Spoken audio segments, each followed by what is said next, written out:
What is up, everyone, and welcome to the WAN Show. It's been a busy week. In between last Friday, I flew down to Las Vegas.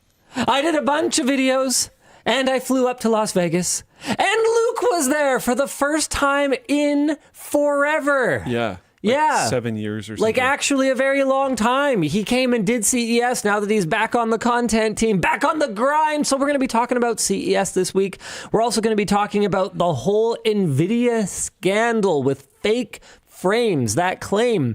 It is amazing to me how many people were like, Linus, you didn't acknowledge that NVIDIA's claims were kind of outlandish. And I'm like, yo, I called it a red flag in the intro. Are you not up with the lingo? Red flag means bad. So we're going to be talking about the 50 series fake frames. And also, I'll give you guys kind of a longer rundown of what it was like playing on those fake frames. What else we got for this week? Why is no one talking about the Ryzen AI Max? Yeah. Wait, is that actually something that you think is really interesting? Or are you just, oh my, just pick another one. Who cares? Why is the Arc B580 underperforming on older chipsets? All right.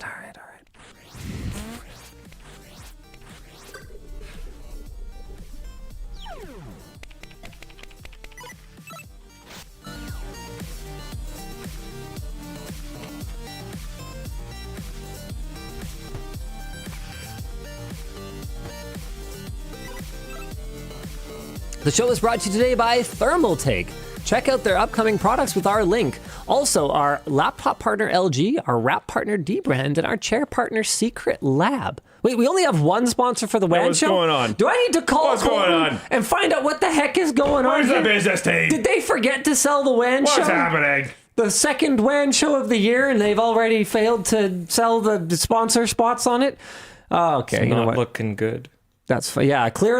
Clearly, this is it, guys. WAN Show's washed up. We are almost at the 5-year anniversary of I'm thinking about retiring, and whether I like it or not, it might be happening because we can't even sell the WAN Show anymore.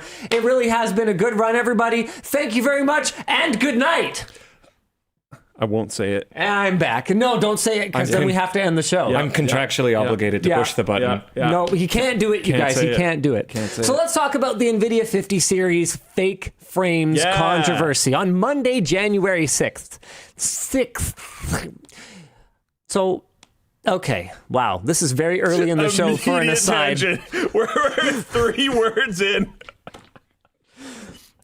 My lisp is coming back. Oh. And I think it's ever since, and I specifically remember when it started happening because it's sort of, I think the shape of the roof of my mouth is reverting to before I had my dental appliances and braces and everything. And the reason I know when it happened is because it sort of manifests as kind of having like a little bit of like gunk like stuck in the back of my throat and having a little bit more trouble with speech. And I remember it because it was pretty early in like the COVID scare time. So it was like early 2020. And initially I thought like I had COVID or something. Oh. But actually I just like ever since then I've always just kind of been a little bit more gunked up. But I'm getting my wisdom teeth out. I don't know if you know this. So I've already had my bottom ones out and I was stupid and I was like, oh, well, my top ones aren't bothering me. So why would I bother to have them removed? Even though everyone told me if you just have them all at the same time, that's a lot easier than like going under the knife twice. But the reason I have to have them out is not because they're suddenly bothering me. I could keep the top ones forever, but because I want to go back and get my orthodontics looked at. And I went to 2 orthodontists, one of whom told me that they could fix my teeth. And they wanted to remove one of my bottom teeth in order to do it, one or more, because I have crowding down there. And I was like, yo, I'd really rather not. Yeah. And the other one said, yeah, they can do it without removing any teeth, but they literally will not work on any adult that has their wisdom teeth in. Whoa. Any wisdom teeth, because they're like, yeah, they're too much of an X factor, and we won't do it. So I have to get my top ones out in the next little bit, and I'm hoping that someday again I will be able to say, on Monday, January 6th, NVIDIA revealed their 50 series RTX GPUs. We have a whole video on the keynote if you haven't seen it yet, and that includes a hands-on gaming on the new RTX 5090. During that keynote, NVIDIA stated that the RTX 5070, which is launching with a $550 price tag, will deliver RTX 4090 performance, followed quickly by Jensen Huang saying, "This would be impossible without AI." So, coming back to our intro, that's what I referred to as a red flag, because that tells us explicitly that this is going to be done with DLSS, software, with FrameGen. Yeah. Well, hardware. It's using inferencing hardware. Sure. But also software. Yeah.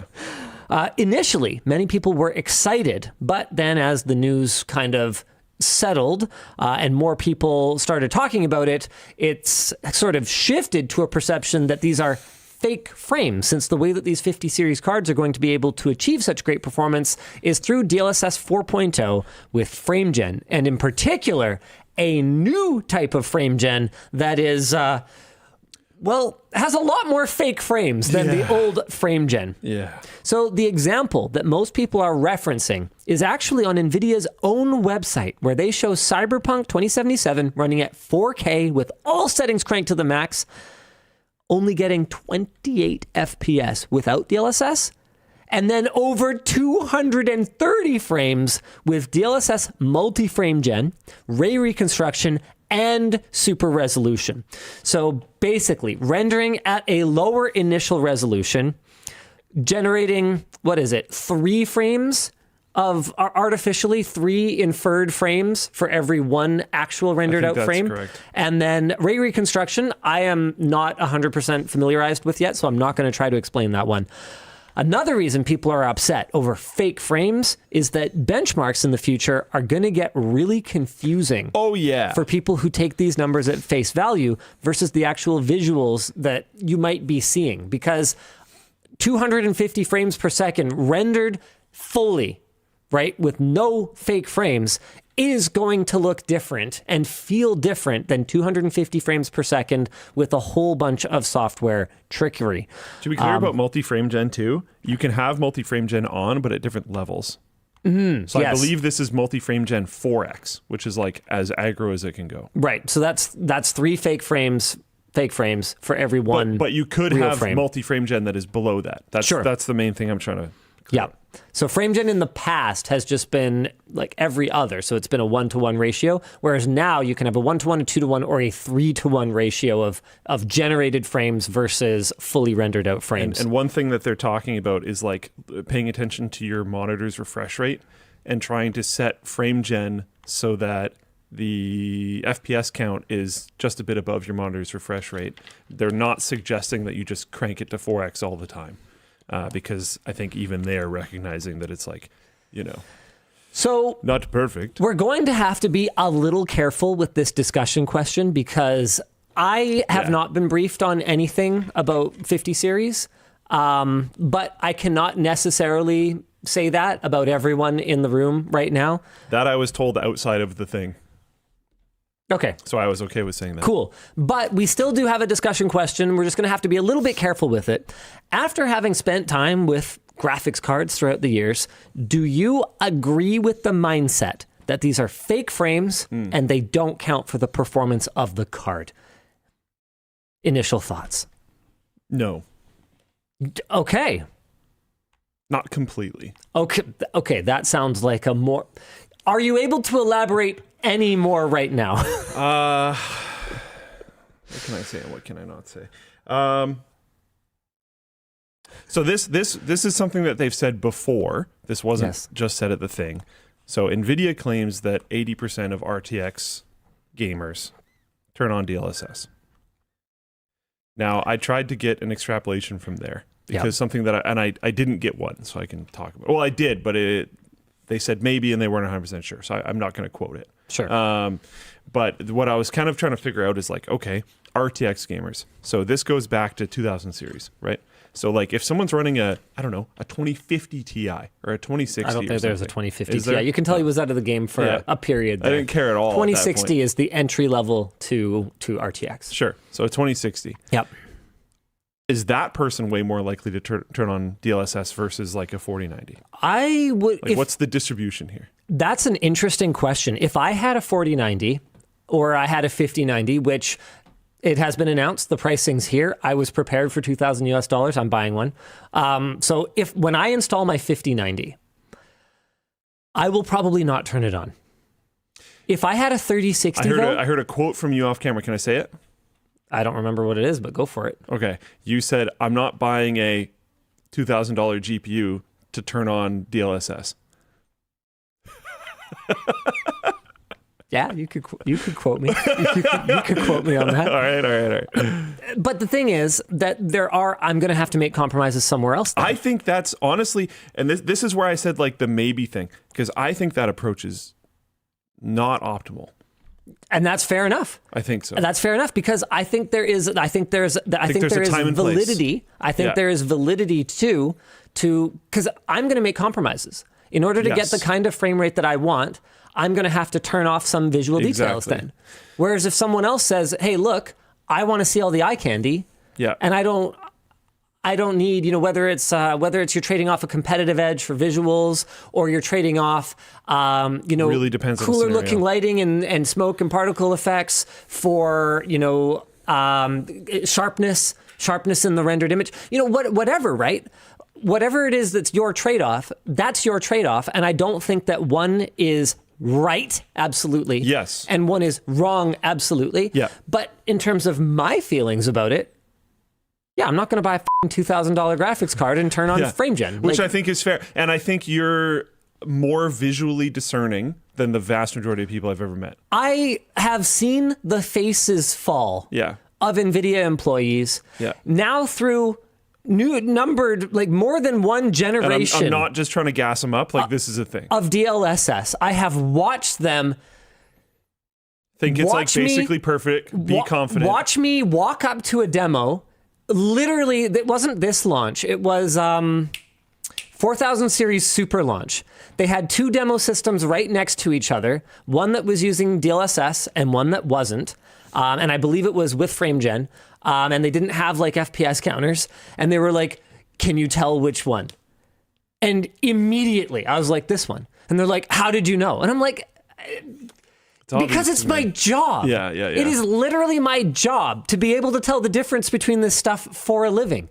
With that said, it can be my job to know that stuff, and I can still recognize that my brother-in-law isn't going to be able to tell and isn't going to care and would actually probably prefer the smoother experience. Yeah. And like, but that's not me. Zenith in chat said latency is what matters most. And it's like, no, not necessarily. Not always. And I mean, for you. And for in the games that you play. There was something I really liked too. Nameless Ted in the float plane chat says all frames are fake. Raster is fake. AI generated is fake. Shaders. And this is a really, really good point that I feel like some people are missing. This is the forest that I feel like some people are missing through the trees here. And I want to bring us back to a video that we did a couple of years ago called "I'm Embarrassed I Didn't Think of This: Asynchronous Reprojection." This blew my absolute fucking mind. You want to talk about fake frames? This blew me away, because as someone who had kind of fallen out of paying attention to VR that closely, it wasn't something that I was familiar with up until we made this video. So this was a demo that trying to remember what the guy, Comrade Stinger and 2-Click Philip, okay? Or 2-Clicks Philip. These guys made a couple of little videos, future upscaling async reprojection outside of VR, and we basically got our hands on their demos and showed how what it looks like when you're rendering this at without it. Okay, hold on. Or wait, is this with it? This looks bad. Can it be improved? Hold on. Okay, so basically what it is it's a way of, okay, here we go. Here we've got it on. So this is basically using a whole bunch of data from the previous frame to fill in, and I'm really hazy on the details now because it was 2 years ago we made that video, and I basically learned all about it for that video. And then because I'm not a game developer, and I don't work on graphics drivers and GPU architecture, I unlearned it because I don't need it until I need it again. But the long story short is that basically it only bothers, it will just keep displaying old data, and then anytime you move and reveal something that was occluded, it will bother to render that, and that will be done at your true frame rate, but your inputs are at whatever elevated frame rate you just decide, because it's just reusing it at whatever maximum refresh rate your monitor can run at. And it feels great. And you can actually watch people. In the video, we've got people doing blind frame rate tests. Okay, to me, this feels like 60. Do you think anything changed? Blah, blah, blah. Okay, yeah, this is 60. So these are, we specifically picked like gamers from the team. Yep, can very much tell. Okay. And then we're going to turn it up. Hold on, where do we turn it up? Hold on, let me see if I can find it. Okay. Oh, come on, man. Whatever. The point is it's really cool. I'm sorry this was a lame finish to this conversation. That's okay. And what I'm trying to say is one of the biggest issues with running at a lower frame rate, and one of the biggest issues with DLSS and frame gen, is latency. And async reprojection is a way that you can have a very fake frame, like literally just reused visual data from the previous frame that feels very low latency, and unless you're moving in specific ways, is very hard to discern, even for, real gamers. And I can't talk too much about the tech stuff, but I mean, it's been pretty obvious for a long time from all camps, right? From Intel's camp, AMD's camp, NVIDIA's camp, that this is the direction that things are going in. NVIDIA has that quote that 80% of RTX gamers are turning DLSS on, which is probably an absurd number. I mean, NVIDIA definitely... I'm wondering where they pulled that from. Are they getting that information from game devs? Are they getting that information from I would assume GeForce Experience or GeForce Experience, whatever it's called now, NVIDIA app? Not GeForce Now, yeah, GeForce Experience. I think it's NVIDIA app now. Sure, whatever. Whatever. Are they, is that like, yeah, I don't know. I don't know where the lines are necessarily drawn there, but that's a really high percentage of people. Yep. Well, I mean, games are enabling it by default. So like, yep. Most people, and that's the thing that the enthusiast community doesn't realize, yes, is most people literally are not going to touch the game settings panel. Yeah. There's a reason they suck. So if it's on by default, it's because only some nerd is going to go in there and change anything. And I get it. Man, I forget who I was having this conversation with recently about how they were blown away at how little, like, someone in their life cared about these details. Like, sure. Think about, I mean, it's the classic, like... I'm sure there is an example of that for that person. Every Thanksgiving, right? Every Thanksgiving, there's the annual reminder to, when you visit your relatives, turn off the stupid motion smoothing, because most people literally don't even open a settings menu. Like, my grandparents don't even know where it is. They don't know how to access it on their TV. But that being said, 80% of gamers turn on DLSS. They don't necessarily turn on DLSS all the time. Sure. And this is where I keep coming back to the right tool for the right job thing, where I think there's games and I think there's scenarios where you're not going to want any form of, you don't want DLSS, you don't want frame gen, you don't want any of this stuff. I'm playing like a competitive game, absolutely. Yeah, right? Absolutely. I don't want... But then looking at... one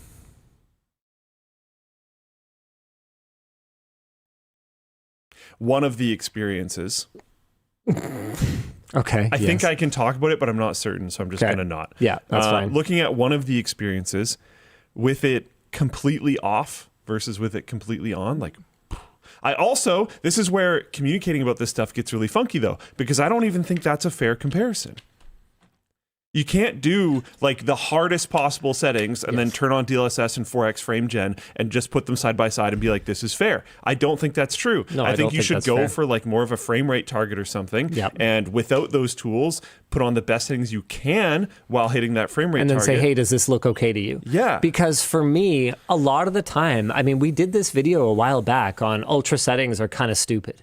Yeah. Right? Because a lot of the time, for that extra 3% more realism, it is costing you so much, double the GPU horsepower. And that's a way that, you know, for my part, medium to high in a lot of modern games, almost always great. I can't really tell. And a big part of the reason for that is that game developers are explicitly, like, it's not like they hide this. They're explicitly optimizing their games for whatever the current generation console is. Sure.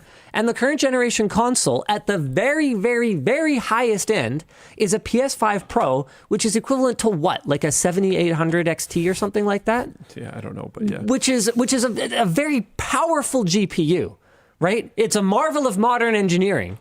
But what it isn't is a 4090 or a 5090. Yeah. Right? So ultimately, I think just dismissing this tech is the wrong take. I also think that saying that a 5070 is a 4090 is just like clearly, obviously.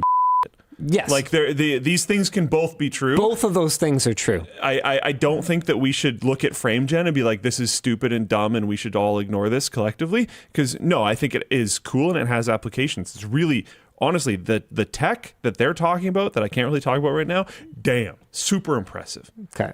But it kind of feels like a DLC more than a new graphics card launch. Still super cool. Yeah. 5090 is a wicked card, but like it's $2,000. That's a lot. I've got a couple of people kind of asking me, okay, Linus, now that you're outside of the NVIDIA room, right? What can you say about the latency? I don't think you hold back of the frame. I didn't hold anything back. Dude, you gotta, okay. I don't think them being there literally mattered at all. This is something that a lot of people, I feel like, don't understand about this early access. Like, I saw a number of comments about this on the AMD Ryzen AI Max Plus video that I did in ASUS's booth with that Z13 gaming tablet. Yeah. Is like, people are like scam. This isn't even a good review, and like, you know, some other publication would have done a better review. Guys, this is not a review. These products aren't out. The performance embargo is not lifted. The fact that we were able to game on these at all is a f***ing miracle. And I'm extremely grateful for it. Yes. Because it gives us a little bit more information than just a spec sheet. They were honestly, that was the alternate. Surprisingly open this time. Yeah. Like I have quite openly dogged on NVIDIA and a lot of other companies for their events in the past. This one in general was very good. Yeah. They were super open. They were open conversations. They seemed, there's the RTX 5070 is 4090 performance thing, which is in the keynote and whatever. But once we got past that, they were super honest, super open. Yep. It felt like good conversations. Yep. And the fact that I was able to install my own game of my choice. Yeah, crazy. They were like, realistically, the only reason that we only ran one game was because the internet connectivity was pretty bad. Yeah, which is not their fault. ASUS actually owes MSI a solid for us having that game at all, because I had to send Dylan from the procurement team on a quest to go copy game files to an SSD because ASUS was not set up to run any games on it. We got special permission to run Black Myth Wukong. And it's amazing how people will like make these conspiracy theories. Like, Linus is only in the opening scene because it's easier to run. No, I just haven't played the game. Yeah. And someone else was using the LTT benchmark account, and I didn't want to kick them off. So I bought the game on my account there in the booth, and I fired up the fucking game. That's it. Calm the fuck down, you know? Like, people are looking so hard for a conspiracy, but what's actually happening is, and I even laid this out, like coming back to the NVIDIA booth demo, because we're going to talk about Ryzen AI Max Plus later.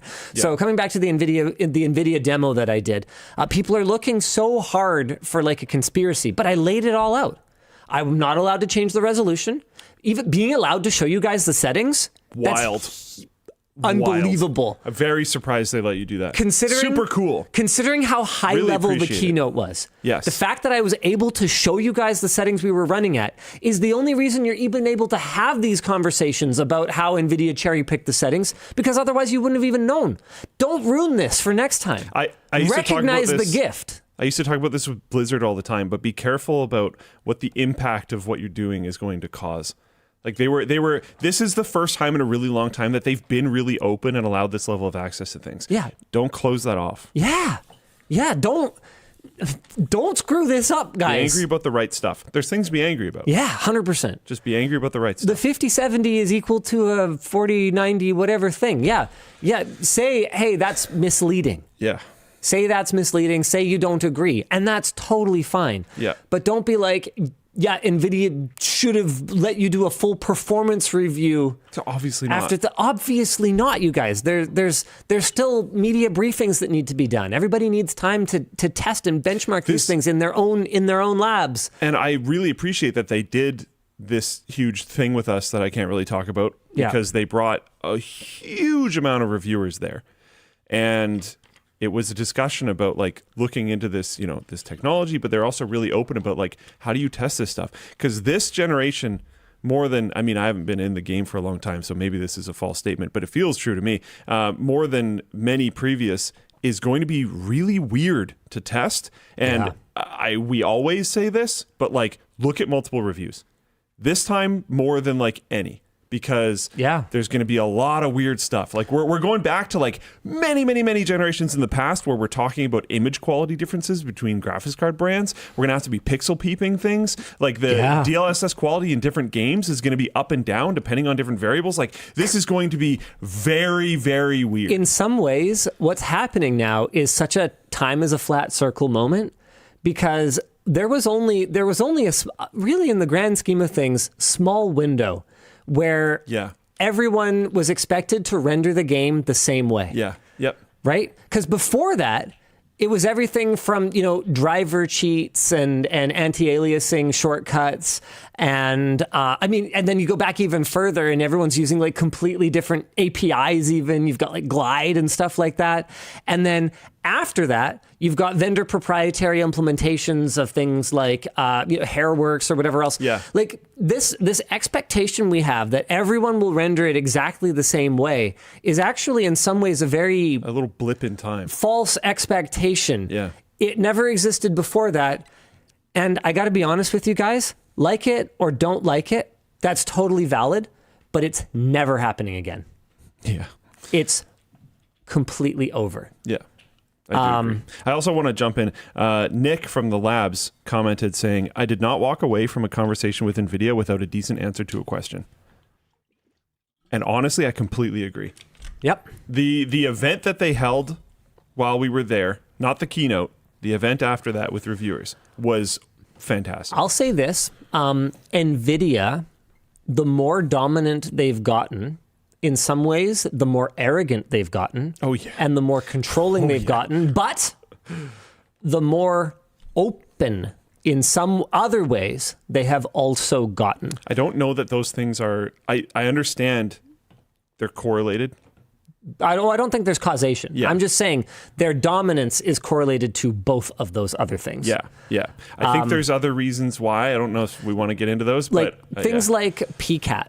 So their power monitoring tools, things like FCAT, their frame time monitoring tools. Fantastic. That obviously they would have had as internal tools before, but releasing those to reviewers is such a just slapping your gigantic dong on the table move, going, we want to enable reviewers to better test this stuff because we know that if they test it properly, we are not only so much better today, but we are going to be so much better forever that we want everyone to have better tools to know it. There's so many things I want to say right now. That is such a dong slonking on the table move. Totally is. It's crazy.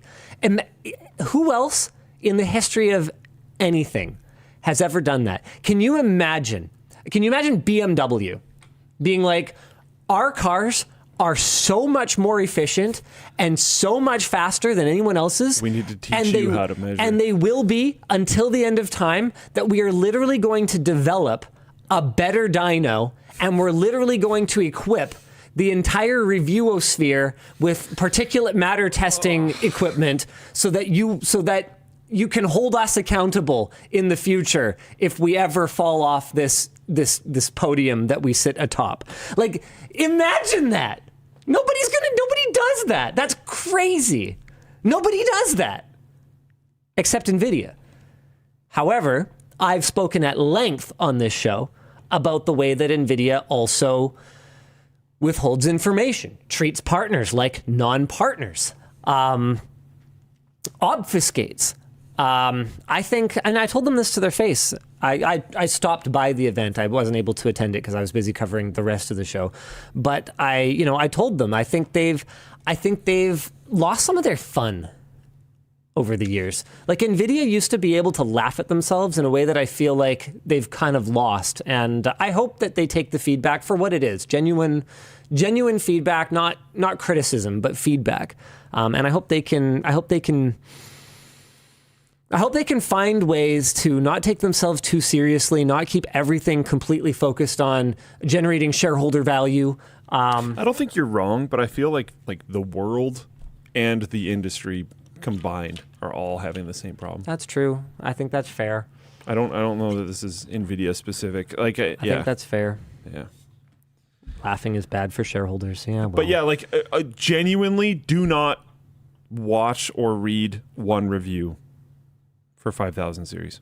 Yeah. Do more than that. At least do two. I would honestly suggest more than that. This is going to be super weird. I think it's going to be really, really interesting to see what all the different reviewers do to try to find a way to communicate the performance of this thing. Performance differences. Because cranking all the AI assists to the max, I can tell you that's not the answer. Yeah. But turning them all off, it's also not really the answer. That's not a real answer either. And both of those are wrong.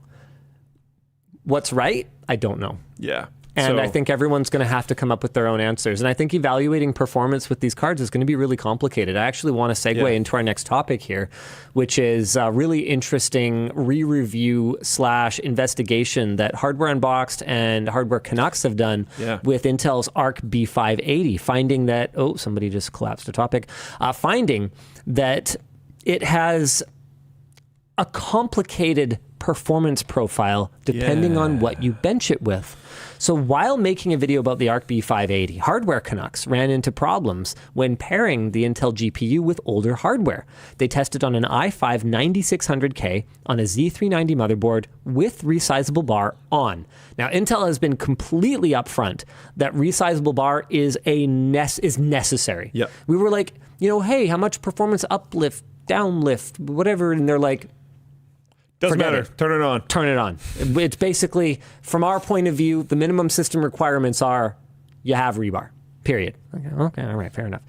In many games, performance seems to be on par with the competition, but in other games, the B580 struggled to keep up with even a GTX 1660 Super. And this is a card that performed abreast with a 4060, even sometimes a 4060 Ti in our review. An important note, by the way, Intel Arc does not officially support 9th gen Intel CPUs and 300 series chipsets, even if they have rebar. These are 6 to 7 years old, with 15th gen chips releasing in October of 2024. So that's important to note, but Intel only explicitly ever said, hey, you got to have rebar. They never really said, okay, you can't. Official support. Okay, well, whatever. Take it for what it is, official support. Okay, well, what about AMD? Hardware Unboxed did some testing. They found that officially supported AMD CPUs, like the Ryzen 5 5600 and the 3000 series, also saw significant drop-offs in performance. Arc seems to have more CPU overhead, whether it's in its drivers, or I guess it would have to be its drivers, compared to other cards. So as you go down in generation and down in the product stack to older, less performant CPUs, graphics performance is seriously impacted in games that are especially already CPU intensive. Lower frame rates, like when running in 1440p, are less impacted than higher FPS 1080p results, which makes sense because 1440p with medium or high details is going to be a lot more GPU bound and a lot less CPU bound. Hardware Unboxed put up a more extensive review today. This says today, but when were these notes written? Recently, with some interesting results. So go check those out when we're done here. Both Hardware Canucks and Hardware Unboxed report that Intel is aware of their findings and is currently looking into the matter. Here's a question. That looks like it was today, 16 hours ago. Discussion question. how many generations of CPUs and chipsets should we reasonably expect a GPU maker to support? And I think that's a complicated answer because in the case of something like a 5090, I wouldn't even think that it was that outlandish if NVIDIA came out and said, yep, here's the 5090. It's $2,000. We're offering official support for Ryzen 7000, Ryzen 9000, and Intel 13th Gen and up. Because realistically, GPU. The vast majority of people buying this thing are either buying it in a brand new system. Don't underestimate how many people are buying GPUs in full systems. The like discrete individual GPU market, you don't matter. I will say who. Straight up. Because I don't know if this is private or not. Oh. I was talking to an SI while I was at the event. They said they've never had this many pre-orders, and they did genuinely zero marketing to the point where they almost hit it. They've never had this many pre-orders. Don't underestimate it. And then number 2 option is they're putting it into a system that is probably pretty new. If you have $2,000 to spend on a GPU, you have a freaking ton of money to spend on, not a GPU. Yeah. Unless you're crazy, in which case, I mean, you do you. However, I'm going to offer an alternative take on that. If you are pitching your card as a value card, it's $250. I think if you come out and say, yeah, we support this generation and the last generation, you're going to get laughed out of the room, much like Intel did with Arc Alchemist. Because it was an even bigger problem then to only support rebar platforms. Yeah. Because rebar was a relatively new innovation, or it was relatively new, at least to consumer platforms. And so with B580 coming in, essentially requiring not only rebar, which I think would have been fine at this point, because that takes you back like at least 5 years. How far back do we have to go for rebar? I think about 5 years. So that takes you back a good number of years. Not just that, but requiring a recent platform, I think it really harms the value proposition of the card. So I guess we'll see how this plays out. I mean, I'm trying to think back. I forget whether it was AMD or NVIDIA. I think it was NVIDIA a while back and when I say a while back, I'm talking like 8 or 10 years or something like that, where it was found that their driver overhead was greater than AMD's. And so their performance ranking was changing the farther back you went. Like there was a similar conversation. Okay, well, if you remember it, then it must be 8+ years ago. Yeah. And NVIDIA went to work. And they cleaned up their driver and they made it less overhead, and they talked about that over the next couple of cycles, and then it has become less of a conversation. I'm hoping that that's something that Intel can do. I don't know that for sure, but given the kind of progress that we've seen on their driver development over the last couple of years, I have some faith. It's blind faith, so take it for what it is, but I hope they're able to do this. Are we supposed to discuss the hoodies we're wearing at some point, Dan? Is that something that has happened? Or? Yeah, that's part of announcements, which we can get to in 2 minutes if you want. Okay, why don't we do 2 minutes? Why 2 minutes? That's what the timer says.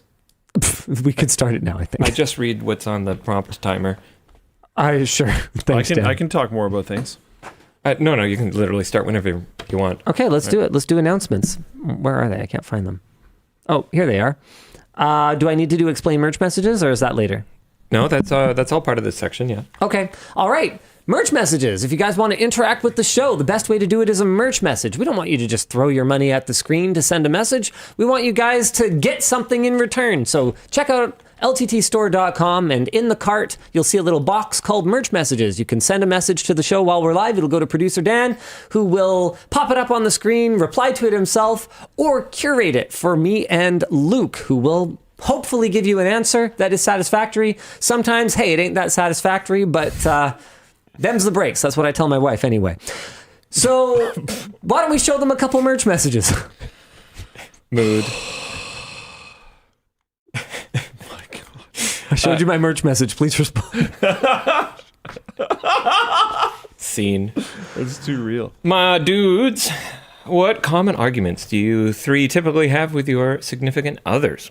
What are they usually about, and how do they end? Enjoy this money made from my job as a spacecraft systems engineer. Cool job. Nice. Cool job. That's sick. You're so cool. What arguments? I would say... Meaning of words. Really? Yeah.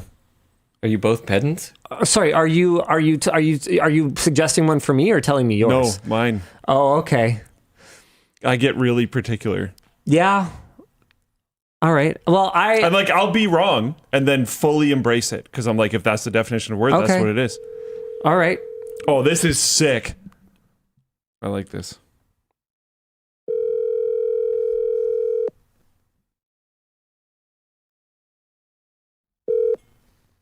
Hello? Hello, dear heart. You're live on the WAN Show. Okay, hey. So someone asked, what's our most common argument?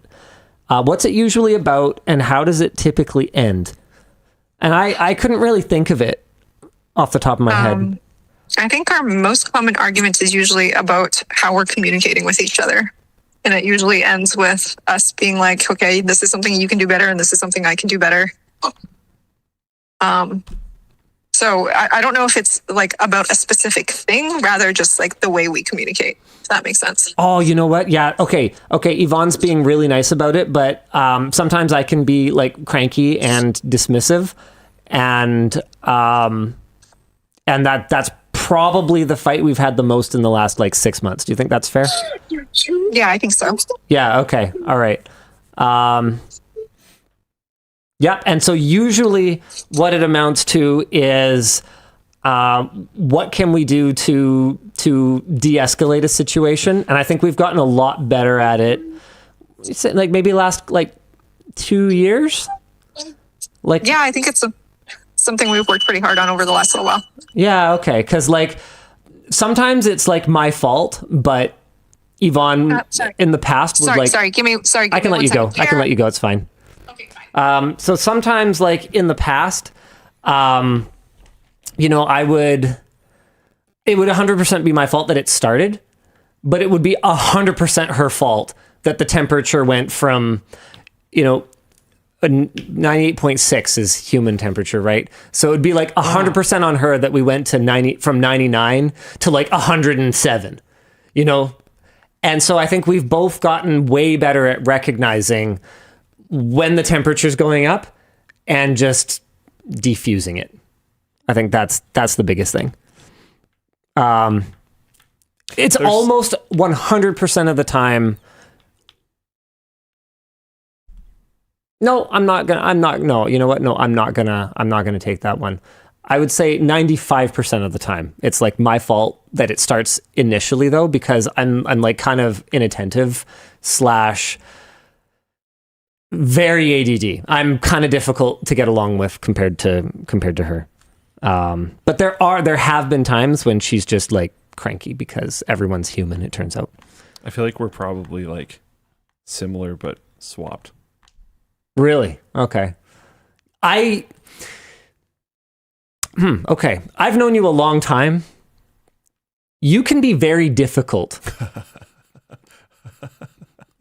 when things start to escalate. Yeah. That's why I said swapped. Yeah. I've been trying to get better at that. You're fine. I think I've been getting a bit better at that. And sometimes it's just like, oh my God, this doesn't matter. And why has this escalated to this point? To the point where like after an exec meeting, I'm like messaging or calling him after and I'm like, are you okay? Because like you seemed very mad. To his credit, he's pretty good at like cooling off and re-engaging the next time and like everything's fine. But what he doesn't do is actually get on the same page about that with the other person. So like he's fine. It's like, yeah, but nobody else is fine yet, Luke. And like you took this from 99 to 110. Yeah, anyway. Yeah, that sounds about right.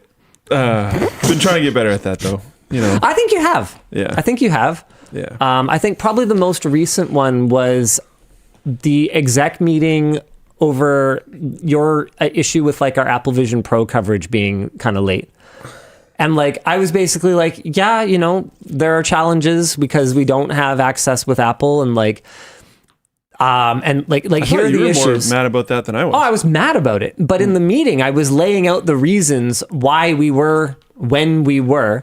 And I think you were basically like, well, these reasons aren't good enough and we should just move heaven and earth to do better. And so what I was trying, and I agree we should do better, but I was trying to lay out the devil's advocate argument for why it was what it was. And you're like, this is the tech event of the year. And I'm like, okay, yes, Luke, but what we need to do is take a deep breath right now. Oh, we missed it. He did not want to take a deep breath. That's true. And part of the challenge with this guy is that he can be both right and also way out of line. That sounds about right.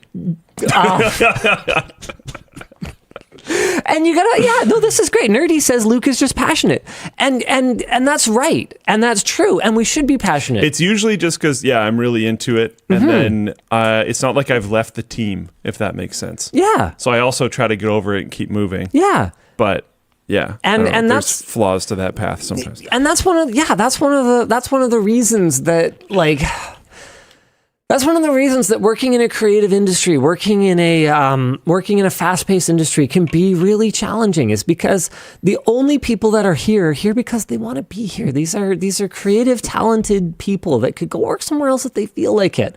Like, that's something that I feel like people are often missing from the conversations around, especially like unionization here and stuff like that, is we don't have a gun to anybody's head. They don't got to be here. Right? Like, they're not standing on an assembly line, putting cogs together the way that they have for 30 years, because that's literally the only job skill they have, because that's the only thing that we've ever trained them to do and the only thing they've ever done.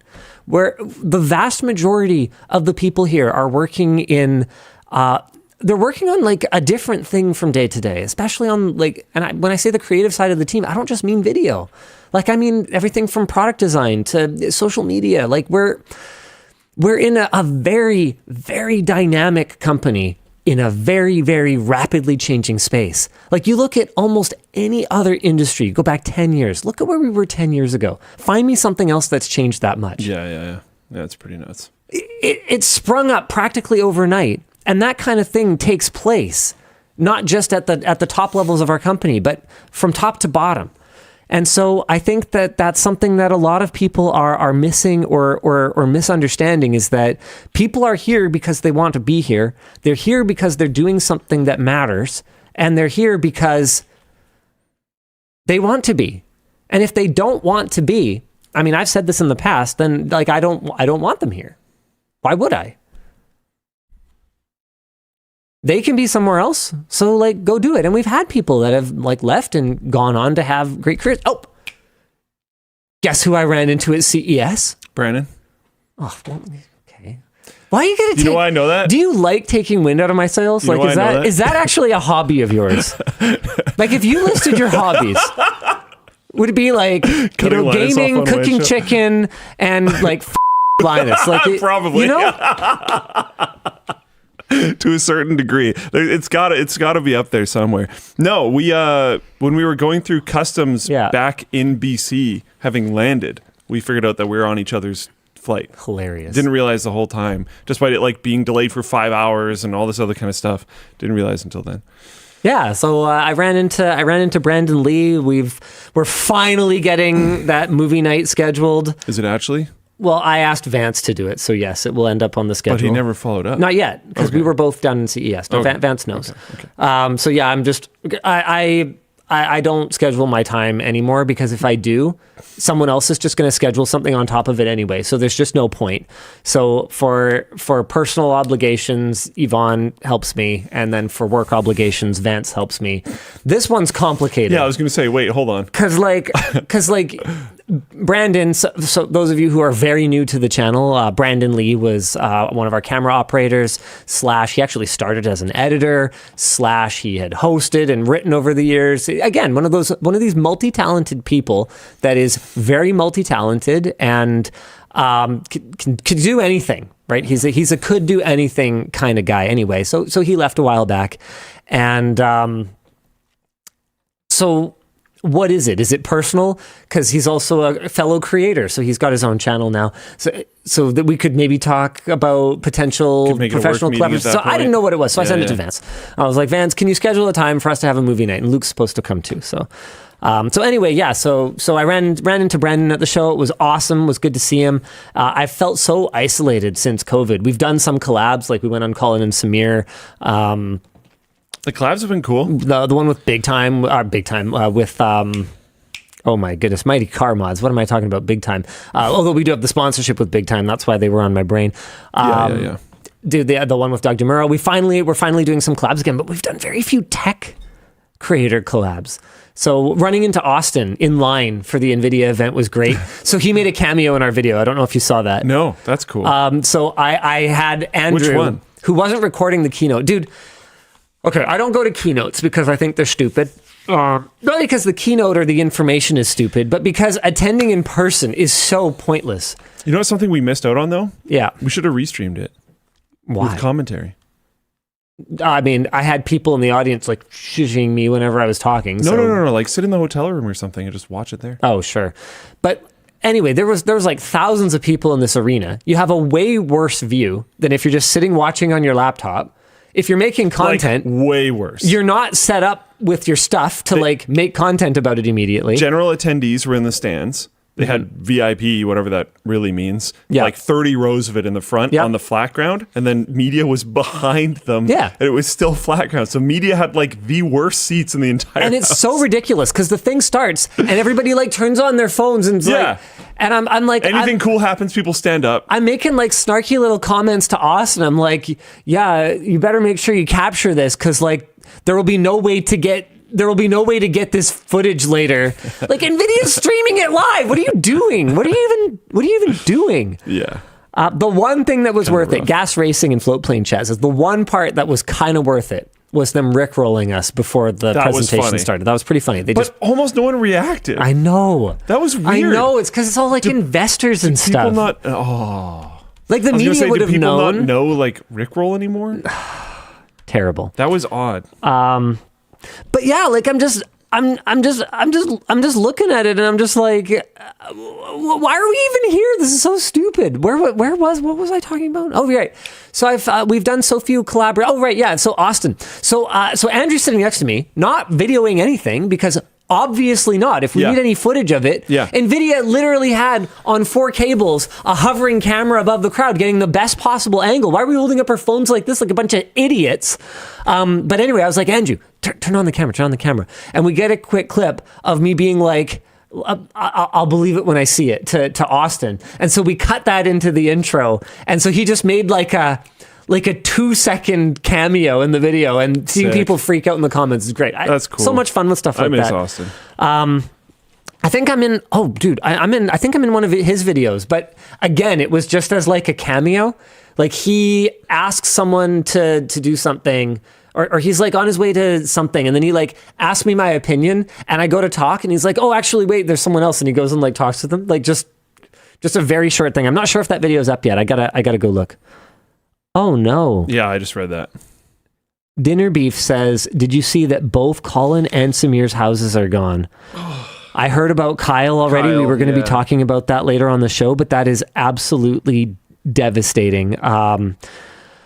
Obviously, it's been said, but that doesn't mean that it shouldn't be said again. I just want to commend the bravery of the firefighters that are down in California right now fighting these. I also want to condemn anyone who is turning this tragic loss of life and property and natural resources and beauty and all the things that we're losing right now into a political thing. It has nothing. I didn't even know that. It was literally gale force winds blowing embers around, starting fires faster than any fire preparedness system possibly could have been ready for, and it is a tragedy, and we should recognize it for what it is, a terrible, terrible tragedy, and just focus on doing what we can to help the people that are affected by it. Canada sent some water bombers. Yeah. That was cool. Thank you very much. That is how neighbors behave. Yeah. Heck yeah. And I'm extremely proud of our boys heading down there. Thank you very much. Firefighters are underrated. Based. Period. And I'm not even saying that because, like, his brother's a firefighter. Yeah. He's based too. Yeah. But yeah, firefighters, respect, mad Turns respect. out they do a lot of things that really suck a lot. And then they get like rewarded with fighting fires sometimes. Crazy. Some of the stories, man, like... They're the first responders for basically everything. Yeah, meaning often they see the worst of it. Yep. It's rough. Yeah. So for those of you who are asking, because a lot of other people kind of posted publicly about it, yes, I have already reached out to Kyle. If there's anything that we can do, we'll do it. I don't want to disclose anything about his situation, so I'll leave it to him to kind of communicate in good time. But hey, if there was ever a time to go check out one of Bitwit's videos, or go watch one of Colin and Samir's videos, or something like that, to share the channels or share some really good videos you think your friends might enjoy, now is a good time, because it's going to be a little challenging for them for a while, at the very least. At the very least. Yeah. All right. What is next on the schedule, Dan? Did we only do one merch message? Yeah. there? Why don't we do another merch message, and then we asked what your most horrible relationship fights are about, and then we ended up with the fire. Brian Lovelace. Hold on. We got one quick thing. Yes, Kyle is in Bitwit. Moo. One last thing. Brian Lovelace says, Linus, did you see the drone pilot that took out one of Canada's water bombers? Yeah. Get your fucking drones out of the sky. People got real shit to do. Stop it. Yeah, that's really stupid. You're an idiot. Like, you're actually a complete idiot. You're lucky nobody died. Okay, anyway. Okay, hi, Dan. Hey, let's do another one here. Let's see, friendly DLL. What's the best way to make my NAS faster for video editing and playing games? I got a Synology 1522 Plus that I'm happy with, except the speed. Which upgrade route do you recommend? Time to build a NAS, yo. Yeah, there's not much you can be able to do about the one that you have, I think. That's the thing Unless I'm about wrong. these boxed NASs, because I saw a lot of people were really confused about HexOS, the NAS OS that I invested in that is based on TrueNAS. They're like, what is this even for? If people want it to be easy, they can just, buy one of these pre-done NAS boxes. And the answer is that, yeah, you could do that, but your software license is locked to the overpriced hardware that you bought. And when it comes time to upgrade that overpriced hardware, you're buying a whole new box. That's how they get you. You pay for it somewhere. Yeah, I get it. Yeah. HexOS launched at $100 for the lifetime license and then went up to $200. And when they go full V1.0, it'll be $300 for a lifetime license, which is a lot of money. It's a lot. But if you are going to have even two NASs in your life, I promise you're spending more than $300 on the software. You just don't know it because it isn't broken out as a line item. So upgrade route, HexOS is still in early access. I would say maybe building yourself a NAS is definitely going to be a good way to go. We've done some videos recently kind of talking through it. I'd say the one where we built one for Mark Rober is the most kind of up-to-date that I would probably look at. Obviously, you're not going to put as many hard drives in as Mark Rober did. Oh, another really good one, John's Bow NAS. We actually have at least one person on staff who watched this video and was like, I'm just going to build that. Me. Oh, that's right. It's Dan. I also built, I assembled Mark Rober's one too that we shipped him, I believe. So that one, I would watch those two if you're looking for videos from us on building your own NAS. That one's very big boy NAS.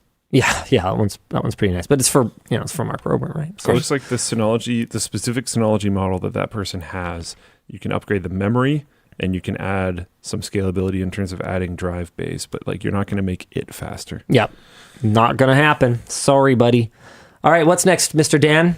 Oh, right, announcements. What shirt are you wearing, Linus? Introducing the Couch Potato and the Hot Potato hoodies. Picking the right game to play, finding the right YouTube video to watch, being a couch potato. It's not as simple as it seems. That's why we've developed the Couch Potato hoodie, a cotton terry hooded sweatshirt that is optimized for peak inactivity.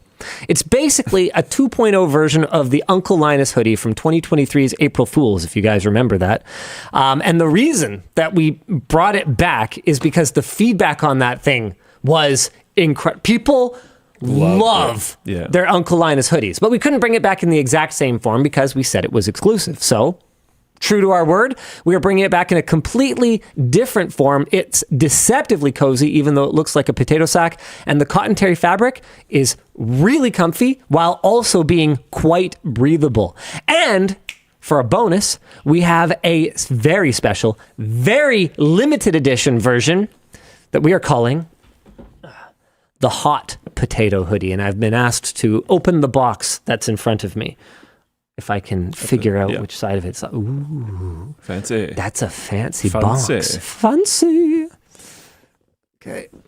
Oh, that's what it's going to look... Whoop.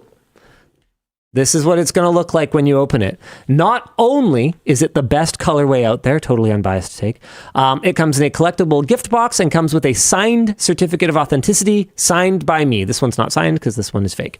There are only...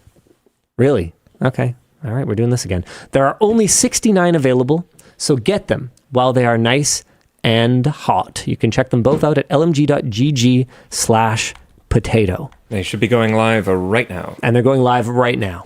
All right. So be ready for some merch messages, Dan. Not too many, only under 100. And now we have another game. Well, yeah, but people are going to buy they're going to buy that one too. Like, this is, dude, you have no idea how many Uncle Linus hoodies we sold. They're so comfortable. They are actually. I think this one's even nicer. Oh yeah, we haven't like shown them. Luke, do you want to? I don't know, show the people. Or wrong one. Oh my god. Anyway, okay, so yeah, now it has nice ribbed sleeves and bottom. You can show the ribbing. Oh, okay, you're like he's just leaving. He's gone, and he's gone, folks. It has our cell phone pocket on the right hand side by the kangaroo pocket, classic. It has the nice little like there's like melted plastic majigs on the end, so they're nice. They're not gonna fray. We don't have the same kind of frayed stitching. Like it's got like kind of a little bit of kind of roughness to the edges because we wanted to maintain the look, but it's a little more finished than the original Uncle Linus hoodie. All right, cool. Thanks, Luke. Great job. Yeah. Eventually. Yeah. You got there. I had to figure out where the heck the camera was. All right, so here it is.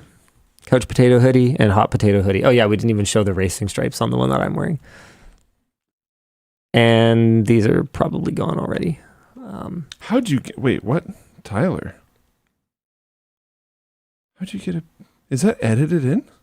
It looks like it, yeah. No, wait. No, I don't think so. When was this? Oh, this is from forever ago. Oh, we've been sitting on these for a while. Yeah. I was like, when the heck was... Oh, this is all the float plane guys. That's pretty cool. Here, hold on. I'm going to Luke's laptop. Yeah, so...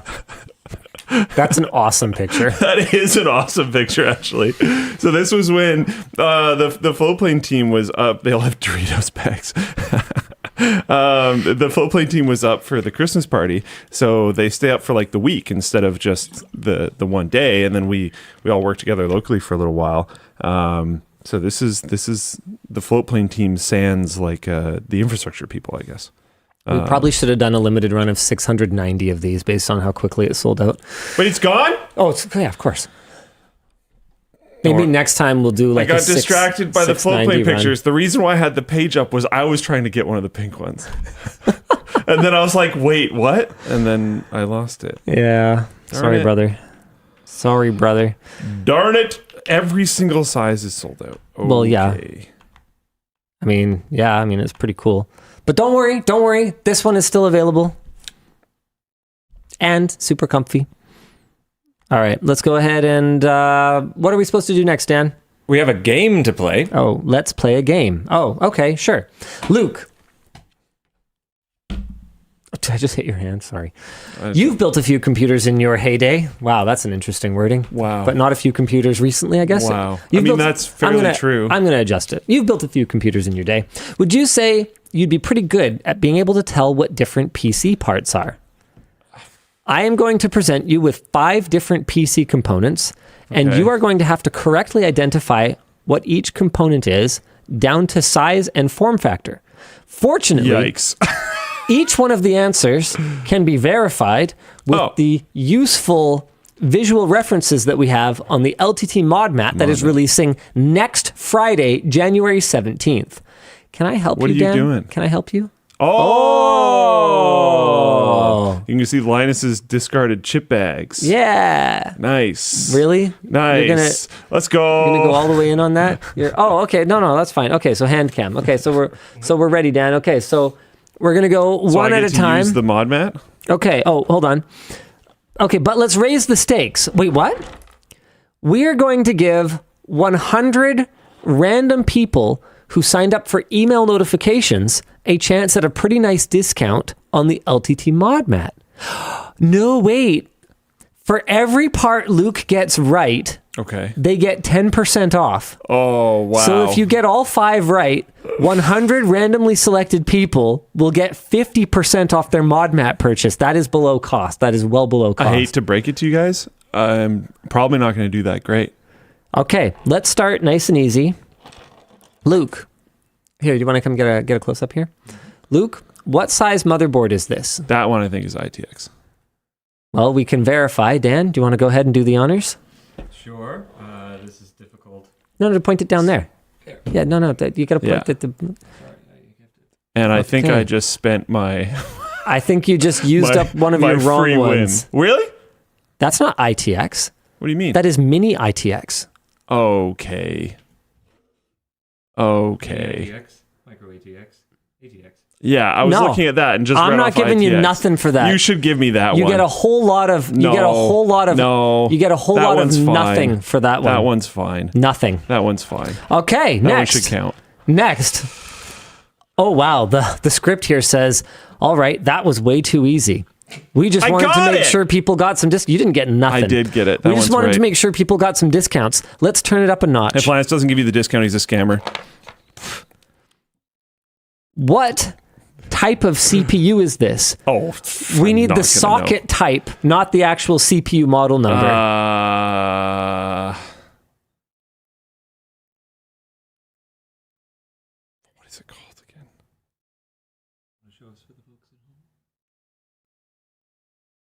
Is it a? I don't think. Weren't there multiple that would suit that? Well, give us the best answer you can. Give us the best answer you can. I'm trying to remember the name of it. I've never been good at this stuff. 1150. Sure. Okay, Dan, do you want to go ahead and put it up against the size guide? Hold on, you got to show the people a little closer. Oh, maybe. Is it this one? It's even got the notches. That's kind of nice. There we go. There we go. LGA 115X. You know what? I'll allow that one. I'll That allow one that should be allowed as well. No, that's the wrong name. That's the wrong name. Because all the different. I pointed at the thing. I don't think any reasonable person could be expected to remember the positions of the notches for like 1156, Yeah, 1155, 11. Okay, all right. I pointed at the thing though. I meant literally that one. Yeah, all well, I'm on then it. I guess you should have said the right thing. Okay, you got one. What? No, this is literally not what happened. Okay. Why are you against the consumer? You're against the people. Okay. What size is this boy. fan down to the millimeter? 92. Dan? Let's see if I can figure this one out. I don't know on that one. Dan, you got to point at the. Oh, sorry, I can't. I'm not sure on that one. They're color coded. See how they're color coded? So it's easy to make sure that you've got them all on the right thing. What's going on, Dan? Dan's he's cooking. Let What's him cook. happening?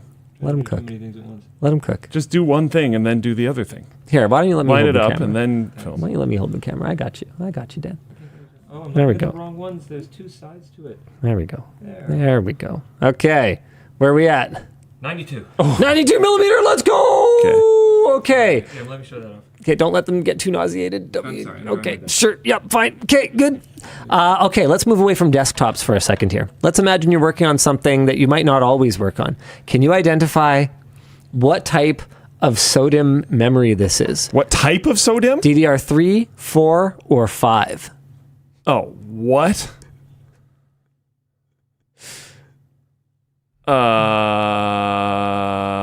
I would get this, but only because We've only ever gotten one sample of memory from Intelligent Memory, and I just happened to know what it is because it was like super special, high cap, weird memory. This is on the multiple choice where you YOLO it. I'm going to say DDR4. Okay, let's go ahead and check. Well, we have color-coded notches. Oh, that's cool. Oh, it doesn't fit. Oh, okay, hold on. I'm just going to stick it in the other way around. There we go. So that fits up on the green. Oh. That's on the green, which if you check the legend in the top there. So that one's just a whiff. Is DDR3. Oh, sorry, Luke. Genuinely no idea. Okay, on that one. Finally, we have the toughest one. A screw? Yeah. This isn't... No, this is easy. I don't know any of the screws. This is easy. At all. Really? Yeah, What? How can you not know that? Never cared. I've always thought it was weird that you knew. I'm not even kidding. What? Yeah, I've never cared at all. Okay. Why? Yeah. What type of screw is this? Oh man, wow. They actually really threw you. Man, they threw you a curveball. I'll say that much. You can take it. You can hold it. Not like I think. What type of screw is that? The only one that I think I know, which is M4, and I don't think is it. Is that your final answer? I think that's only. Where's the chart? Stop looking at. chart? No, you can't look at the chart. Why? Where is it? No chart. Is it under this? No chart. Hey, stop under it. the motherboard that I correctly guessed? You can't look at it. You're not allowed to look at it. My bags say my ketchup chips bag says no. I don't think this is it, but I'll say M4. M4. Okay. You know the PC M like metric screw size is actually M3.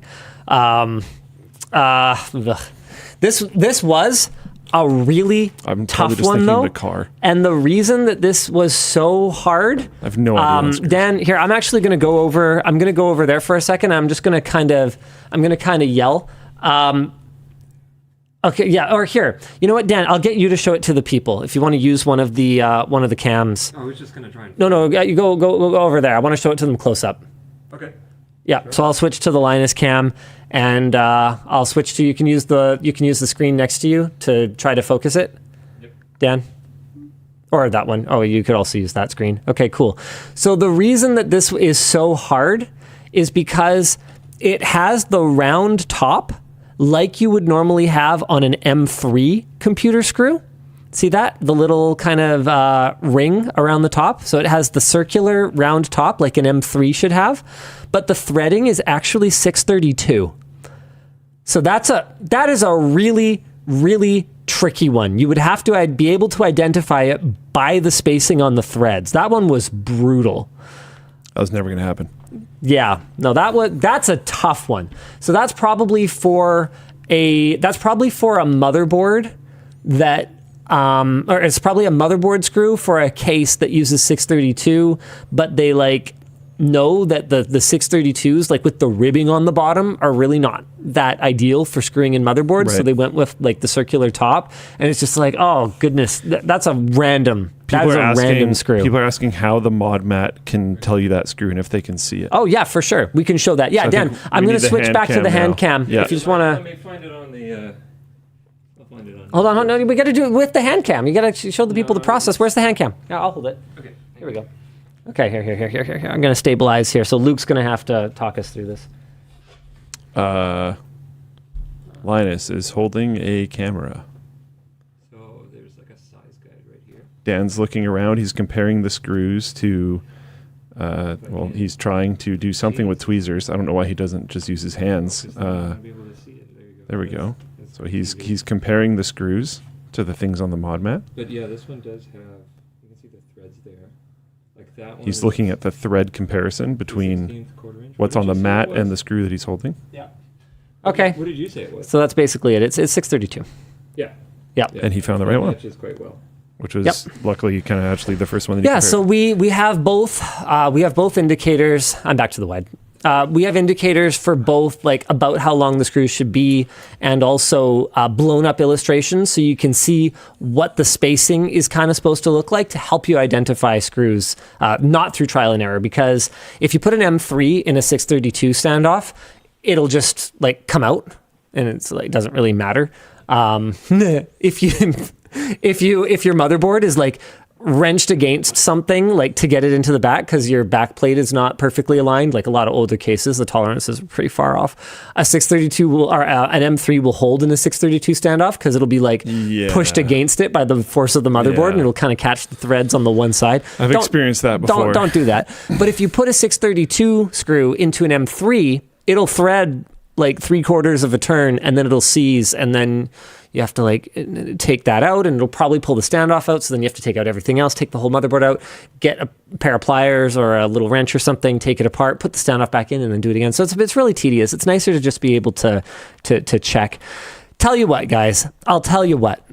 Jojo 0227 in the float plane chat says Luke is correct for the ITX question. That last one was pretty tough. No, the screw is wrong. That was pretty. I got the screw wrong for sure. I was never going to get it right. But that last question was pretty tough. Oh.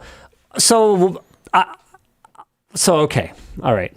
Because that one, I actually agree that one was pretty brutal. So let's say 4 out of 5. We'll say 4 out of 5. I'll take 4 out of 5. All right. So that's 40% off for 100 lucky people who are signed up at lmg.gg/modmat. You guys can still sign up and qualify to potentially get the 40% off discount. Can I help you? You seem concerned. I just realized something, but I think I don't say it. Okay. Mm-hmm. Neat. Dan. Dan, do you know? What? No, what? I don't know. What? Did you get? Oh wait, did he get 2 wrong aside from the thing I said? Wait, hold on a second. We need to move on to some additional topics. Oh, he got the RAM wrong. We got to cover a topic. He got the RAM more wrong topics too. to do. I think you said the. I don't know. All right. I'm a man of my word. If I said 40% off, then it's 40% off. Now you have to pay an extra 40%. It's only 100 orders. It won't hurt that much. Yeah. All right, that's fine. That's fine. I got the RAM wrong. Right. Man, I was never going to get that. The only reason I knew that, I would know desktop. I'd be able to do desktop. But the only, actually, DDR4, DDR5. Desktop would be tough because of how, exactly. Well, angles.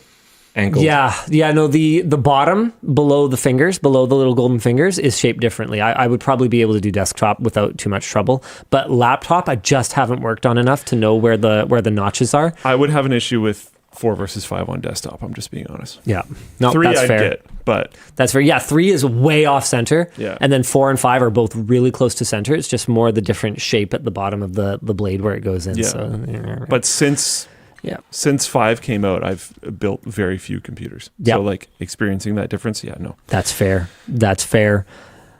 The labels were covered, labels are covered, Nick. Nick from the lab's like, I just checked the labels. Wow, what a guy. All right, next topic. Luke, do you want to pick one? Sure. Should we talk about CES 2025? Yeah. General topic? Yeah, we could do that. So this is a question for all 3 of us, but can you name your top 3 products you saw? Top is not defined here. Top is tough. Do we say interesting or best? I think interesting is. We could do interesting. I mean, I think everyone's definition of interesting is going to be so different. Like I was surprised. Kind of fun, I was surprised to see Stern there. Yeah, like pinball brand. Just chilling in the what was that, the central hall, I think it was, the like big expensive hall. Like, okay, yeah, and dude, I gotta say, as someone who's never torn down a pinball machine but who definitely appreciates that there is some tech in it, I didn't realize how much tech was in it. They had a really cool demo where they had the front and back side of one of their new tables in like an acrylic vertical case, so you could see everything moving and lighting up on the front, and you could see everything actuating and firing on the back, and all the PCBs and everything. It was super cool. Yeah. And so it's like this analog experience that is very much enhanced by digital aids. I thought it was great. Thought it was super cool.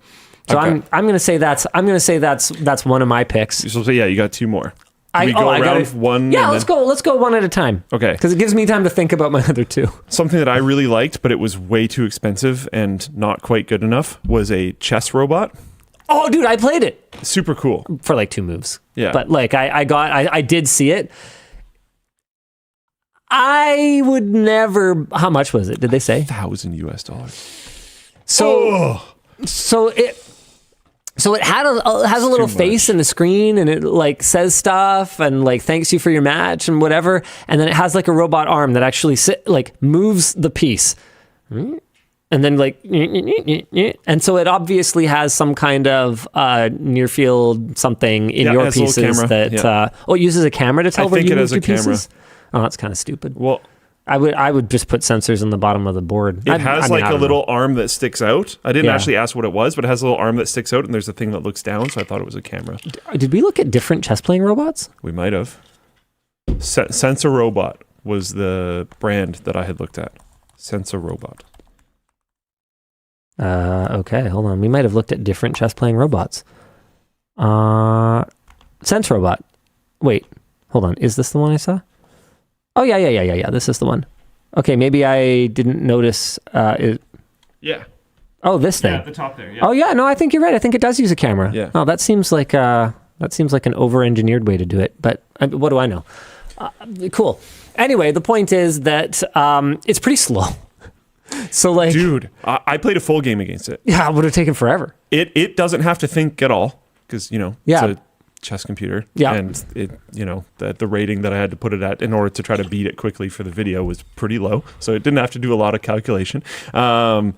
It still took, by the time our game was done, it took over 10 minutes just doing its own moves. Yeah. And that means no computation. The second my turn is done, it's moving. It still took over 10 minutes. Yeah. Very slow. Very inefficient as well, which I talked to them about. Yeah, it has like a claw that comes down all the way to the bottom of the piece and then goes to like a fixed spot and then lifts up on the piece, so it'll kind of slide up on the different sized ones. So they had to design their pieces to have the grabby spot in the same spot for all of them. And so there's a lot of just like opening up way wide and then coming to like the right spot and like kind of making sure it's in there, because it might not put the piece down in exactly the center, right? So they have to build in a little bit of room for error like that. So yeah, I don't know. It seems like the kind of thing it's definitely a conversation starter. Yes. Like if you just have rich you money and you're just like, yeah, I want a chess robot. If you have rich you money and you want to learn how to play over the board, I think it's honestly a huge benefit. Really? It's $1,000, which is a huge problem.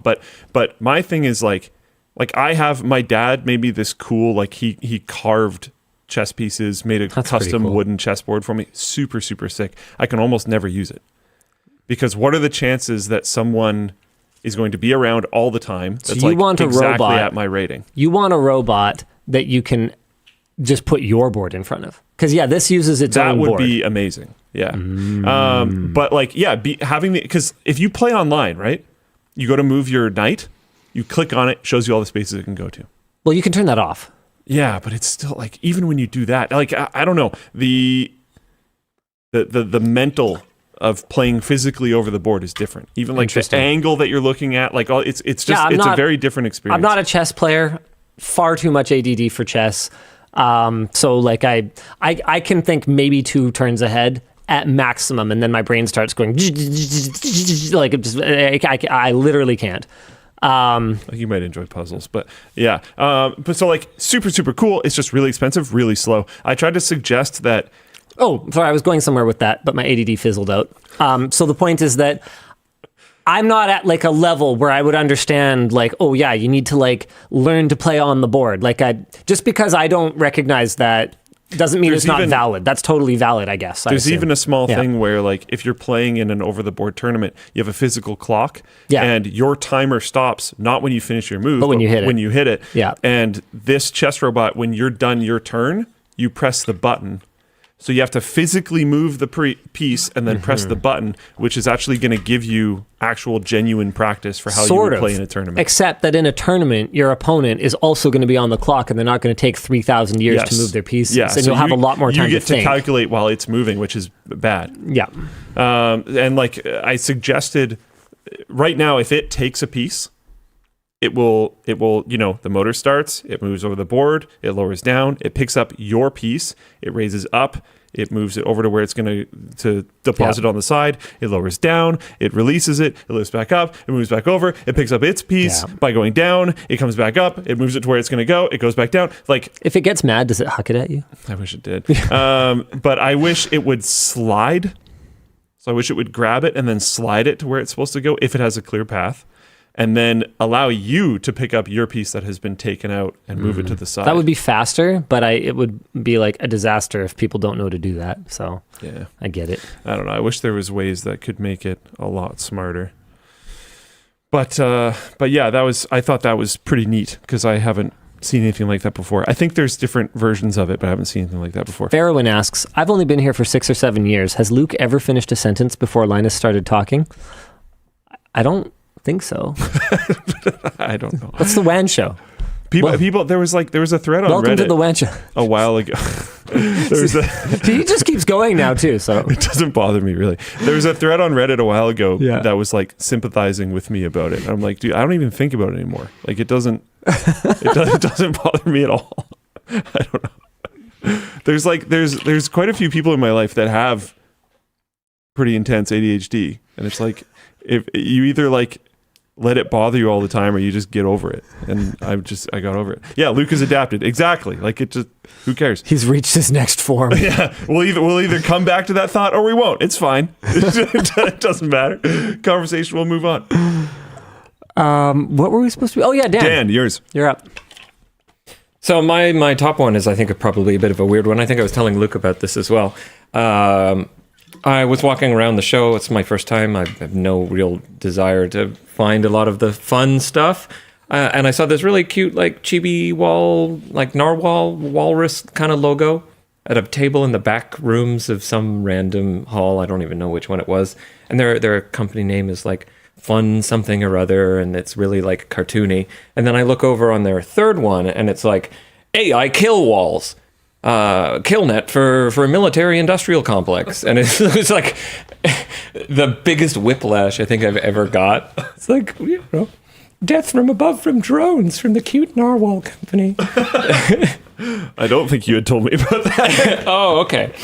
Well, so that's my CES basically. Weird pick. Okay. For number 2, I'm going to go with, you know what, there's a reason I made a video about it. That Hisense TV is sick with the mini LED, with the RGB mini LED backlight. Yeah. And I think the best way that I could explain it, I already did in the video. Very few people watched that video. It was a terrible performer, but whatever.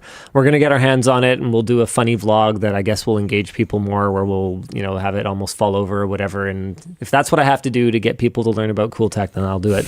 But the backlight of this thing is incredible. So instead of using a white or like a blue backlight and then using that to excite quantum dots to emit light, which is quite an efficient process, they are just not even bothering with the conversion in the first place, and they are using RGB individual LEDs instead of white or blue individual LEDs at the back to massively ramp up the color saturation. So instead, it's kind of like WOLED versus RGB OLED in terms of color saturation. And LG still has advantages with WOLED in terms of brightness, for instance, or at least that was true a generation or two ago, the last time I sort of compared them side by side. But there is no doubt an advantage in terms of color saturation to just not having the white or the other parts of the spectrum that need to be filtered out. So if you can take your red pixel on your tomato on screen, or your sports car or whatever it is, and instead of shining a white light through that red pixel of your LCD layer, you shine a red light through it. Shut up, Siri. It is just outstanding. It's incredible. It's the kind of thing you really have to see to believe, and it looks great. The fact that it's only on their 116-inch TV this year is sort of a downer. I do understand why. It's very computationally intensive, and I think they're just kind of waiting for it to get a little bit more economical before they can bring it to the rest of the line. I mean, that's something Hisense has been pretty good about in the past, is introing really cool technology and then either killing it like they did with their dual LCD layer thing that I would love to use for round 2 of World's Brightest. By the way, I saw your suggestions. Don't worry, that was already on our radar. Their dual cell. So it had 2 LCD layers so they could filter the black way better. Like that just never happened. But I think it never happened not because they gave up, but because they found something better. So there many local dimming zone technology in their last gen, outstanding. They had the 40,000 zones, and then this RGB backlight looks, oh man, it looks so good. And I think in the past, right, I was going somewhere with that, they've done a pretty good job of introducing cool new tech, and as long as it sticks around, letting it waterfall its way down to things that are more affordable. And I think their mainstream TV lineup in like a couple of years, their mini LED with RGB backlight stuff is going to be just outstanding, just killer. For me, my next one, and this was definitely on the interesting side of things, not the favorite side of things. Oh, hold on. One quick question from Pyro Pinky. But how does it make white with all 3 going at the same intensity? So the same way that a current RGB LED makes white. Yeah. It's just that you can just fire one of them and still get that incredible brightness. So you get that saturation and that brightness. It's so good. Okay, go ahead. Next one. I really wanted to try it, and they were letting people try it and do demos. But there was a lifting exoskeleton, and I was able to try it. It like really barely fit me. To strap the thing to my thighs was like it was at its maximum length. Wow, what a humble flex there. Yeah. But it did work. It had a lifting assistance capacity of 30 kilograms. And then they had like a water bag there that weighed 25 kilograms. So you could try it out. It was $9,000 US. It had a battery on it that would last between 5 and 8 hours, but the battery was removable. So you could take one battery out, plug another one in, use that one to charge. I genuinely think it was like really bad. And I tried to be kind of light on it when we filmed our little like short thing. And the longer time has passed since I've used it, the worse I think it is, the more like I think about the concept. So you have these like, there's these like straps that come down your arms, and then you have these like hooks. So you have the hook in your palm and you hook it under whatever you're picking up. So if it's like a box, you put the hook in like the handle portion of the box. Sure. Already an issue if the box doesn't have handles. Yeah. Already an issue because if you have to try to hook it onto the bottom, it might like puncture up into the box. So the hooks are like a bit of an issue automatically. But let's say the thing that you're picking up is perfect for the hooks because the water bag was pretty good for it. I pick up the thing without the exoskeleton so I can feel it before and after. I go to pick it up with the exoskeleton, and I do it like how I would normally pick something up, right? Right. Bend at the knees, keep your back straight, all that kind of stuff. I then pick it up, and I'm like, well, didn't really seem like it did much. Because you're lifting properly. So it's like designed to help you if you like don't lift properly, if you just use your arms. The guy tells me, don't bend your knees, just bend at the hips, and do like the worst thing you could possibly do. So I'm like, okay, for demonstration purposes, I will do that. And then I felt it in my back. Like, I'm fine, obviously. It was too late to matter. That's not obvious. But like, yeah, fair enough. I mean, you've injured yourself a lot recently. Yeah. But like, it was, I'm doing this. I'm like, it doesn't fully lift it for you. Yeah. It helps. Yeah. So now you're in like the worst compromised position you can be in. And with this maybe thing you're getting some helping. help, but you'd be better off just learning to lift properly. Yeah. Like, what if it runs out of battery in the middle of that? Yeah. I mean, theoretically, that shouldn't happen, but also like stuff happens. Maybe. All right. And it does weigh something. So now you're carrying around this thing, which like will maybe sometimes help you. Okay. I don't know. It was the one thing that I thought it did do well was the guy switched what mode it was in, and it just got completely rigid. So like if you had to be leaned over working on something for a long time, it can help you keep good posture, and it can take some of the load off of your back muscles in your spine. So I did think that was actually kind of cool. But like, man, I don't know. Sammy and I were talking about it, and we were like, anything that's going to like help reduce workplace injuries, like cool, that sounds great. But for a $9,000 thing that to use properly, you have to put yourself in a compromising position. I don't believe that's actually happening. So anyways, I thought it was interesting. First time I've tried something like that, but yikes. I don't think it's... Kaboom Pow says, as someone who just finished doing a bunch of drywall, it would be amazing to have an exoskeleton to help hold up the sander. So yeah, they had a different model for that. Okay. Where it supported your arms. This one didn't do anything for your arms. It was your back and your legs. And that one looked maybe a little bit more legit. Got it. I don't know. I think it really depends on your use case. I also think if you were like a lot smaller and a lot weaker, it might have been more beneficial. Wow, called out. But seriously, because like needing to bend over that much, because this was like a very small bag on the ground. Yeah. So needing to do like a hip hinge all the way down to pick that up put me in a pretty sketchy spot. But if it wouldn't have put you in a pretty sketchy spot, then and it would have actually helped you, then maybe it's better. I don't know. All right, Dan. Okay, let's see. Number 2. I got to look at a bit of a development board for a new communication model. And it looks like GPU enclosures for laptops. What are they called? iGPUs? eGPUs. eGPUs. New enclosures are going to be pretty incredible and be able to run some pretty insane stuff with single cable. Yeah. Thunderbolt 5 looks sick. No, I think it was a new USB or something like that. Yeah. Yeah. Thunderbolt 5, basically. Yeah. Thunderbolt 4 2.0, I hate it. Drives me nuts. Yeah. Well, USB... No, I think USB has actually cleaned up their branding. I was reading a blog post or something. That would be nice. USB new branding. I think they're going back to just...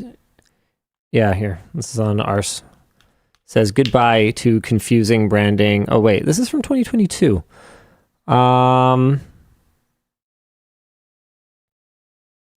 Yeah. When it comes out, USB 4 version 2. So they still have the stupid names. I see. But the branding is apparently getting, or has been getting cleaned up. Yeah. Yeah. So that's good. Kind of nice. Yeah. So anyway, yeah, USB 480 gigabit is the one. From talking to one of our ASUS contacts about it, apparently not all 80 gigabit is going to be usable for an eGPU. It's probably closer to like 3/4 of it, which is actually less than their old, what did they call it? The one on the ROG Ally. ASUS eGPU standard. I'm just going to look it up. XG Mobile, that's right. It's actually a little lower bandwidth than XG Mobile, but it's hopefully enough. And hopefully makes having an eGPU somewhat, viable again. With that said, we're gonna have to get into like sponsors at some point here, and we're gonna have to finish this topic. But I think that AMD's Ryzen AI Max series, AI Max Plus and AI Max, that's another topic, might make the idea of having a thin and light for being on the go, and then like having an eGPU station to dock into, just, I don't know, maybe just kind of not even worth it. I think so. I don't know. We'll talk about it later. First, is it my turn again? I want to interject for a second. Fogel BR in Full Plane Chat said, World of Concrete trade show in Vegas is where more applicable versions of assist devices are shown off for tradespeople. Yeah, to be clear, I'm not saying this was like a good one. Yeah, it was just one we checked out. Yeah. Yeah, our favorite things at the show has turned into just stuff we thought was interesting to talk about. Okay, I'm going to get you to go next because my next one actually has a live demo. Okay. And I'm going to go get it. Sure. My next one I think would be at one of the Intel rooms where we saw a new media over Thunderbolt thing where you can essentially have a streaming PC that's just connected through Thunderbolt. So you don't need capture cards. Did you see that, Dan? No, I did not. Yeah, I don't know a ton about it. We didn't talk about it for a super long time because there was like another group. What do you mean connected by a Thunderbolt? Just Thunderbolt to Thunderbolt. 2 different computers, Thunderbolt plugged into one, same cable plugged into the other. As like a desktop you can transfer for games? Video and audio across. So you're like using a computer as a mic? but it's just a an entire streaming PC so that you can like separate your yeah. That makes sense. That'd be really nice. So it's the same kind of idea before of having a whole capture card and everything, but now you just buy a cable, which is like pretty sick actually. That's actually awesome. No capture card, but need a whole system. Yeah, but in the previous scenario, you also needed a whole system. That has nothing to do with the conversation. Yeah, and setting that up is really complicated. Yeah. Thunderbolt Share, people are saying. Thunderbolt Share. Yeah, so Thunderbolt Share used to, as far as my understanding goes, just share video, but now it will do audio as well, meaning that you could essentially replace your streaming PC, which is like pretty sick, actually. Neat. Yeah. I know, having a dedicated streaming PC is a lot less popular these days. But yeah. Hit me, Dan. What was my third? Yeah. Can I be like lame and say Constellation? What? Or at least whatever the hell NVIDIA was talking about with Constellation. Does that count as a product? NVIDIA Constellation. It's a new thing that they're tacking on to the Omniverse platform. Oh, this stuff, yeah. Yeah. Sure. Autonomous vehicle validation platform. Not even just autonomous vehicle, but I mean, just the kind of video gen straight out of Omniverse. So you've trained your model in Omniverse and it's done on like, crappy 3D models. And then you would have to retrain it when you put it into the real world. Now you can just create generative video that looks like real world camera vision right inside of Omniverse and Cosmos. So then you just transplant the digital brain into the real one and it's pretty much good to go. Kind of spooky. Very cool. All right. Mine is one that I actually brought away with me. Oh my. And, yes, good. Here it is. It's not so much that the product category is anything new or honestly, maybe even that exciting to you. Okay. But it's how polished these have gotten over the last little while. I want one. I'm just trying to bide my time a little bit. This is not it. Oh, okay. This is the original ROG Ally. This is my daily driver. Yeah, I don't mean that in particular. I mean a handheld. But oh, sure. But that's not it. Yeah, okay. So yeah, fun fact, I dropped this in the bath. It still works. A week ago. Yeah, I put it behind my server to dry out, and it like 100% survived somehow. Hell yeah! Yeah, it turned off like immediately. There's absolutely zero ingress protection. So this is Nreal. It's from Xreal actually. I don't know why it says Nreal on it. Okay. Okay, so this is their new Reality way. Pro. Hold on. I just want to make sure I get the name right. Last time we talked about a product similar to this, you and I were both publicly trashing it on video. So okay, so this is the Xreal One Pro. It looks like, yeah, this is the one. Yeah, okay. And I've got like a bombshell to drop because I'm gonna demo these for someone else on Monday. Okay, and it's gonna be pretty cool. Anyway, the point is, super easy to use. Oh, no way. You basically just pop it in here. Okay. You fire up a game on your system. Give me a second. I'm just gonna get logged in here. What's impressive about this to me, or what stood out about it to me, was how bloody good they've gotten. Because you've tried AR glasses / personal theater glasses / whatever in the past, I think. What should I give him to play? Oh, maybe a game that he never plays. How about Final Fantasy VI? We could go with that. No, here I'll throw you in tape to tape. Okay.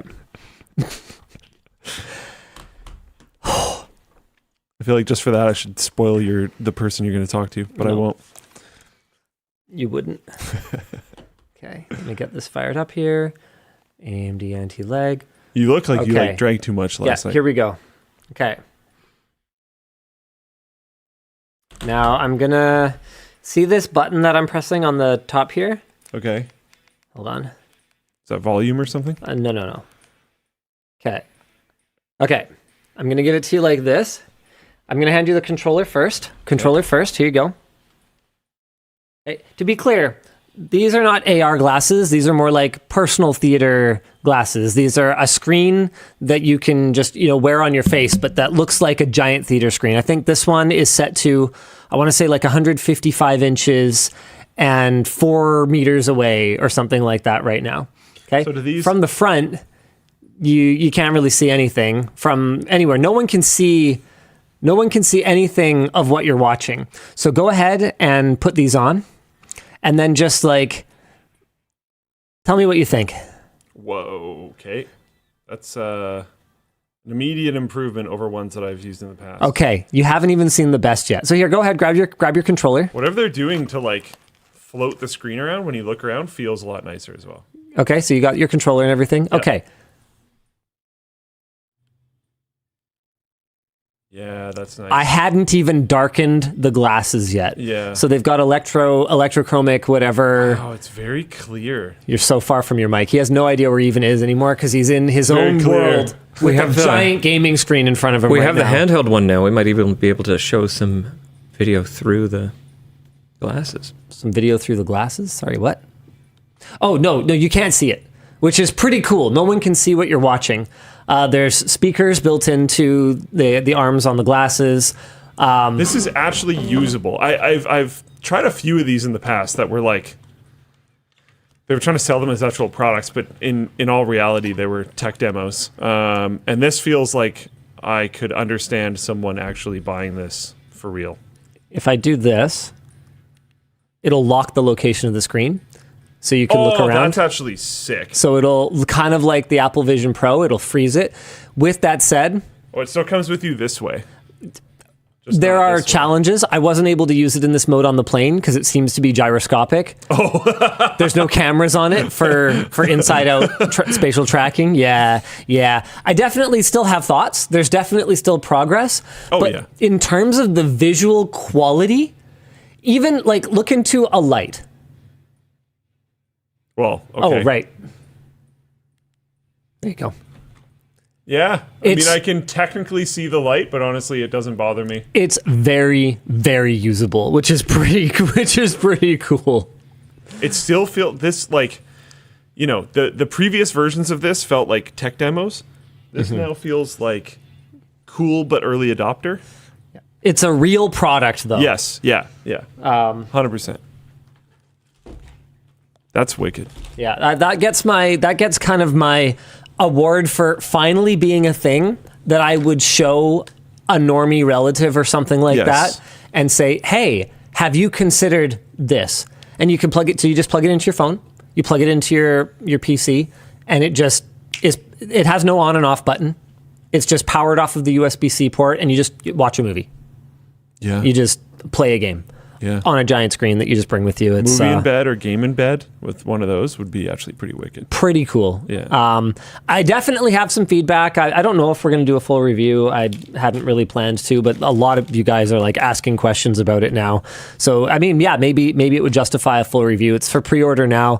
Never pre-order something without checking out reviews though, blah, blah, etc. This is not a review. What it is an opportunity for me to tease something that's pretty exciting. But Dan says we got to do sponsors first, so I'll tell you guys in a sec here. Yeah, he always blames me. The show is brought to you today by just one sponsor because our sales team, I guess, just, felt like they were too busy at CES, selling other things. I don't know. It's brought to you by Thermaltake. What happens in Vegas doesn't stay in Vegas. When our sponsor Thermaltake is involved, that is me sleeping on the plane. I can't believe they shot that. No, that's a club, Linus. Okay. At CES this year, Thermaltake unveiled some hot new products to keep your gear cool and your setup looking even cooler. What the heck? Okay. First up, the TR100 ITX mini ITX mini case. Thermaltake's debut small form factor chassis.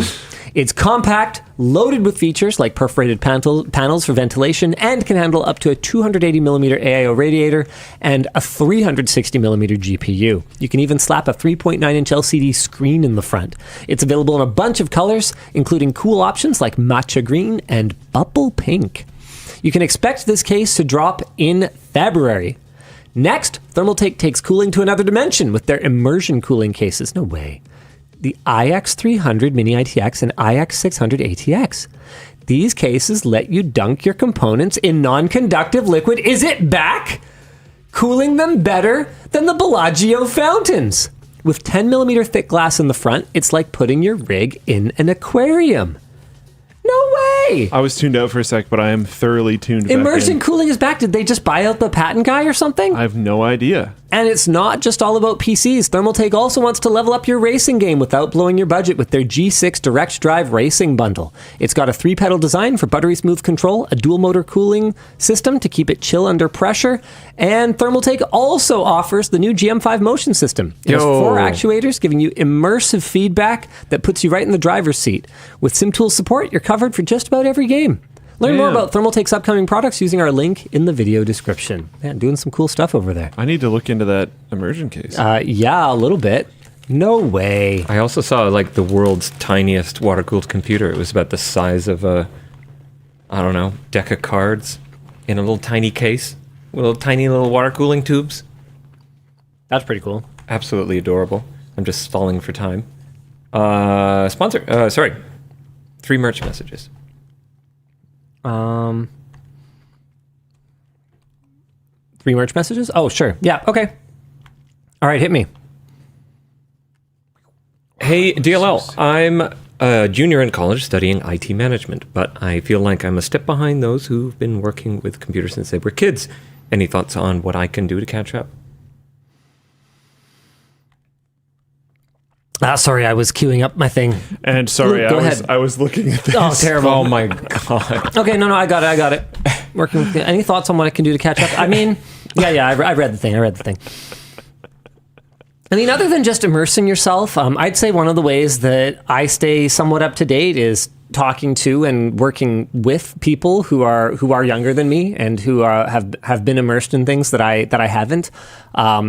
They're so quick to point out what's possible and a more elegant way of solving a problem. But other than that, you just got to put in the work, right? Like find stuff that you're passionate about.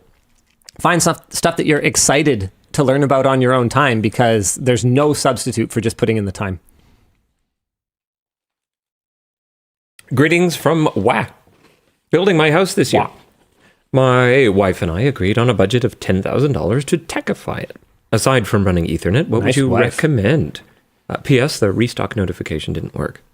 Oh, okay. That's good to know. Dan, have you flagged that for the appropriate people? Yes, I will send that over. Okay, cool. Conduit. If she is willing to give you $10,000 now, then who knows what she might approve in the future. You just need to make sure you're ready for it. And Conduit will feel like a smart investment later when you have that conversation. Yeah, when you go to run, because like the new HDMI, they announced the new HDMI, what is it, 2.1? 2.1B or 2.1B, I think it is. Yeah. What was it? 90 gigabit per second or something stupid like that. Well, whatever. When the time comes to, run new wiring from anywhere you can think of to anywhere else you can think of, you're going to thank yourself for having Conduit. And then you can fall back on we made the smart investment last time, so we could do this more easily in the future. So realistically, what the ask is for this higher price, but because what we did before, it's actually lower. Mm-hmm. So in a way, we're saving money. Then you go that way. 2.1B was the longer cable. I don't know. Yeah, is it 2.2? I don't know. Whatever the new one is. Apparently it's 96 gigabit per second. Absolutely Crazy. Wild. And last one for now. Hello, LLD. Thanks for the new precision screwdriver and bitset. Linus, are you excited about the new Anno game? I loved Medieval Total War Rome and looking forward to Pax Romana. What? I did not know that it was announced. June 11th. Anno 117 Pax Romana is the newest city building game. I don't remember I'll be this at really all. interested to see what they do with this era because, man, 1800 was such a So good. good era. There was so much you could do with like sea and land and just, I don't know. The Anno team just kills it time after time after time. So I would never count them out, but I will say that, Victorian era is more interesting to me. I mean, I don't know. Roman era is pretty cool too. I was gonna say they definitely have boats and stuff. Like Yeah. you can still do. Do you know what game I've put more hours into in the last week than any other? Lords of the Realm 2.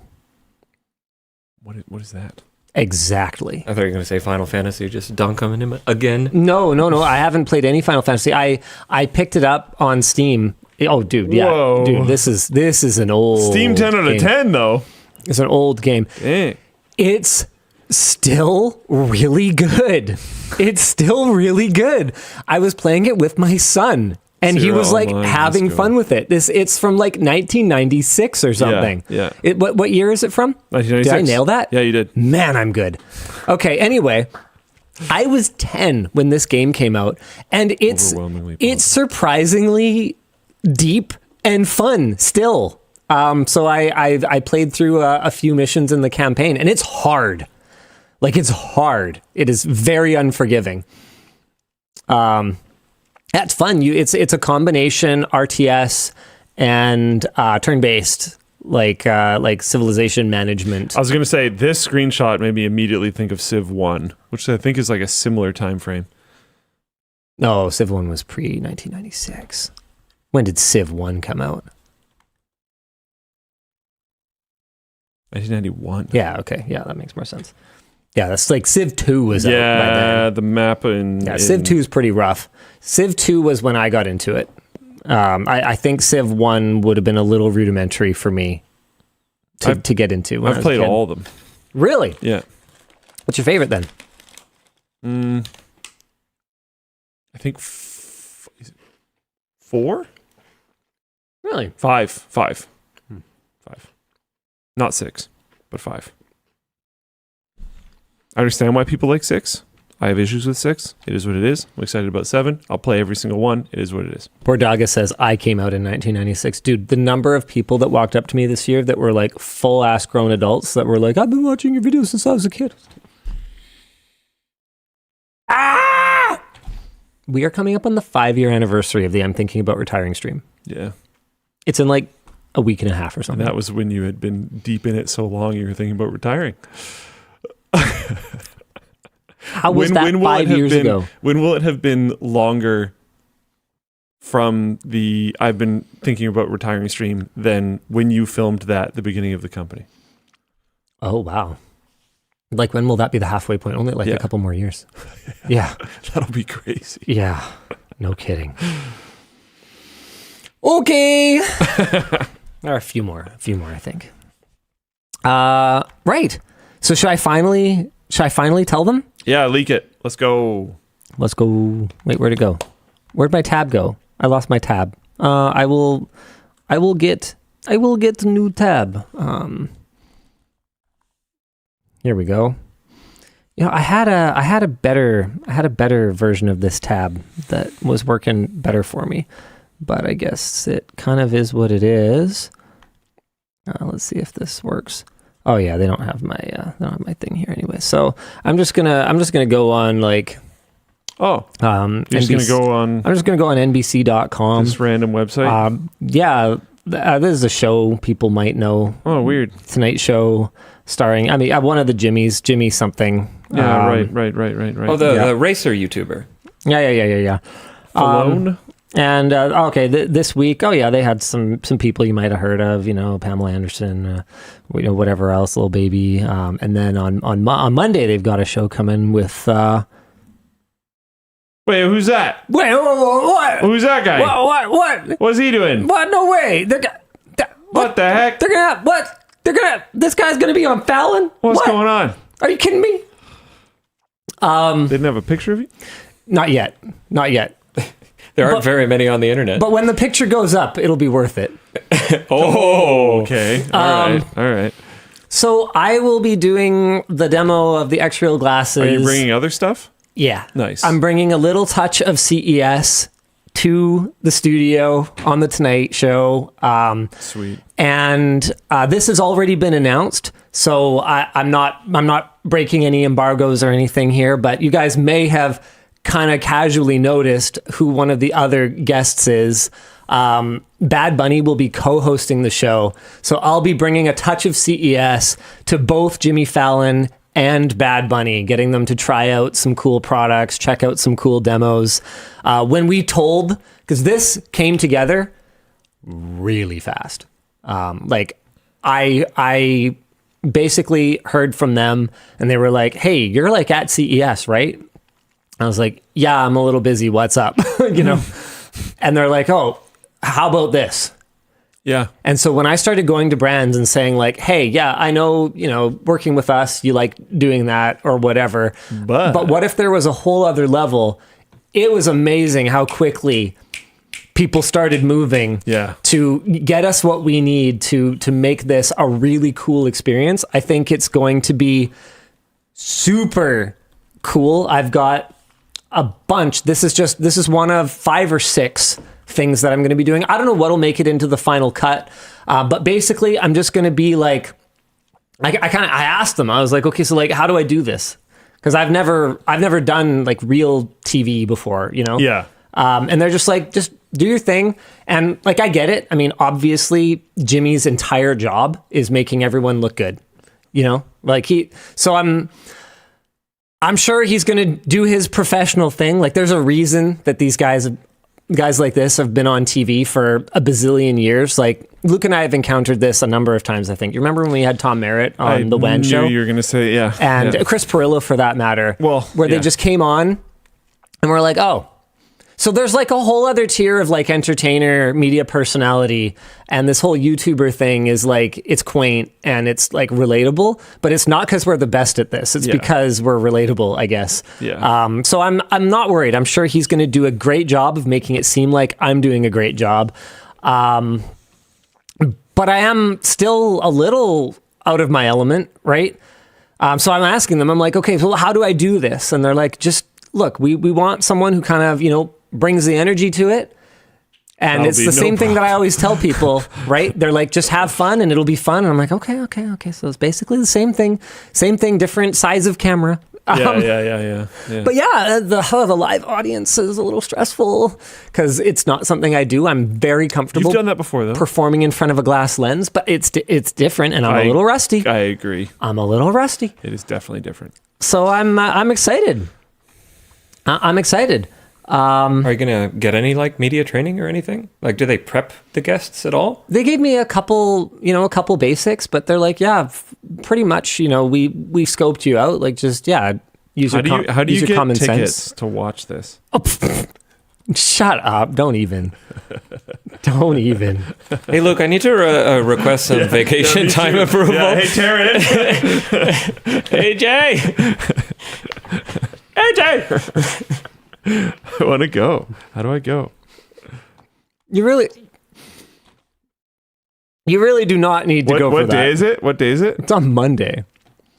I told myself I would never fly home from CES and immediately fly back out, and I'm totally doing it. Oh, it's sold out. No way. Okay, well, if you don't already have a ticket, you're not going. Dang. Well, Luke, do I have a surprise for you? But yeah, I thought about it, right? Because like obviously it's kind of inconvenient. Yeah. But it's one of those things that was not on my bucket list because it never occurred to me that would even be a thing. And okay, I don't want.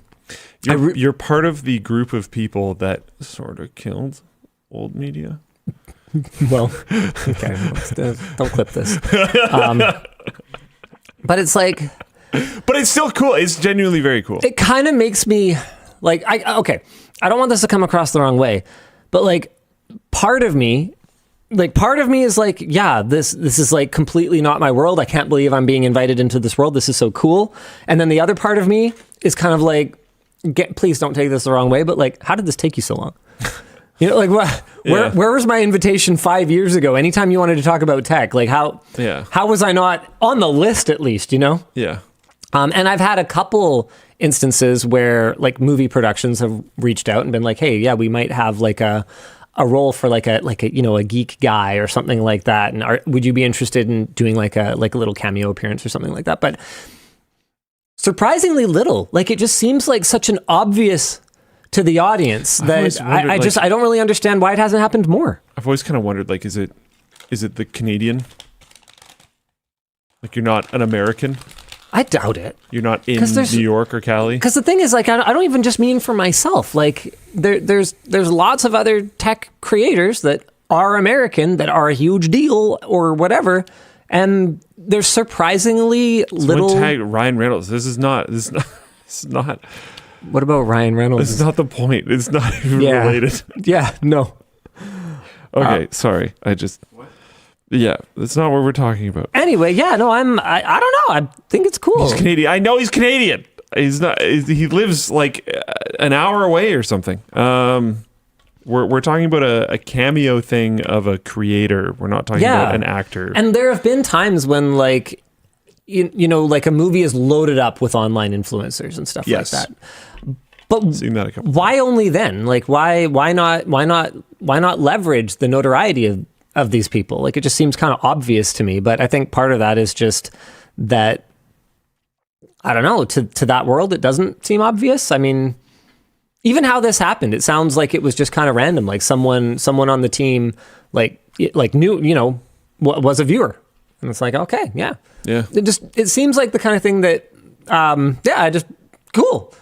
Yeah, but I never had any kind of expectation or hope or bucket list.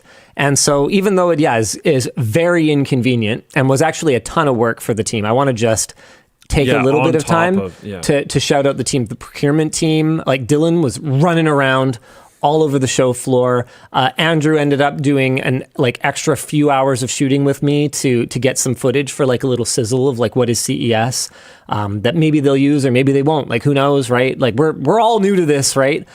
James here in home base was coordinating all kinds of moving parts and has been coordinating with their producers on the Tonight Show.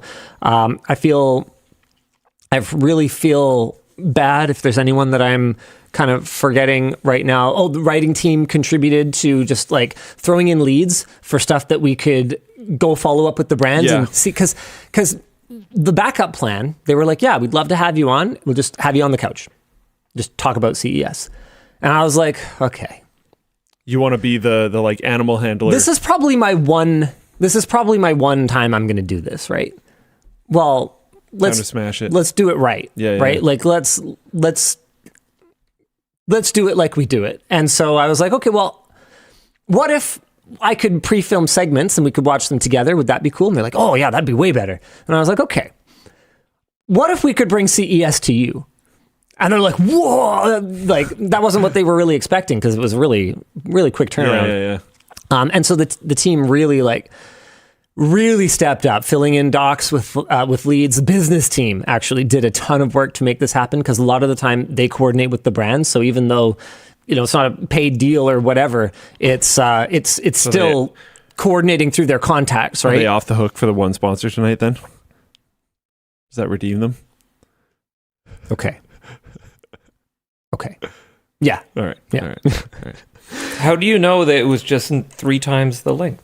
Like maybe they talked about 3 products. Maybe they got to talk about 3 products. Maybe. I don't know. I'm. It's cool. Really nervous. Way more nervous than I probably should be. People keep trying to talk me off the ledge, but I'm just like, but I'm excited. I'm excited. I think it's going to be really fun. I feel like you'll probably be nervous until you're flowing, and then you'll be fine. Well, I sucked on the roast. Is sort of something that's in the back of my brain. Like I was trying to convey that it had been kind of exhausting getting like roasted like that the whole time, and I ended up just sounding like kind of weird and out of breath the whole time. So I think what I need to do is I just need to, you know, just the classic stage performer rules. Yes. Smile lots. keep your energy level up. Don't stop talking. I was telling the producer guy, because I was like, okay, so like, you know, can you give me any like tips? He's like, no, don't worry. You're going to be great. Just, you know, Jimmy's going to intro you, do a little bit of like, who the heck are you, back and forth. And then from there on, you know, you run the show. Just don't stop talking and keep it moving. And I'm like, that didn't take the pressure off at all. So I'm driving this. But apparently, I just kind of drive it. And his job is to react and make it relatable and be funny and do what he does. And make me look good, right? So it should be good. To be clear, that's the thing you're good at, though. Wow. Like, that's honestly, you'll probably do better in that scenario than if he was trying to run the show and you had to find the slots to jump in on. Like, if you just get to run, I think you'll be all right.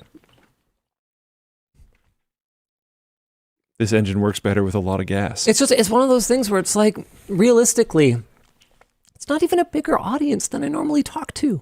Yeah, to be honest. Right? Like, whatever. Yeah. But it's a completely different audience. This is like my first impression. It's getting smaller every day. Probably millions of people. Sorry, Jimmy.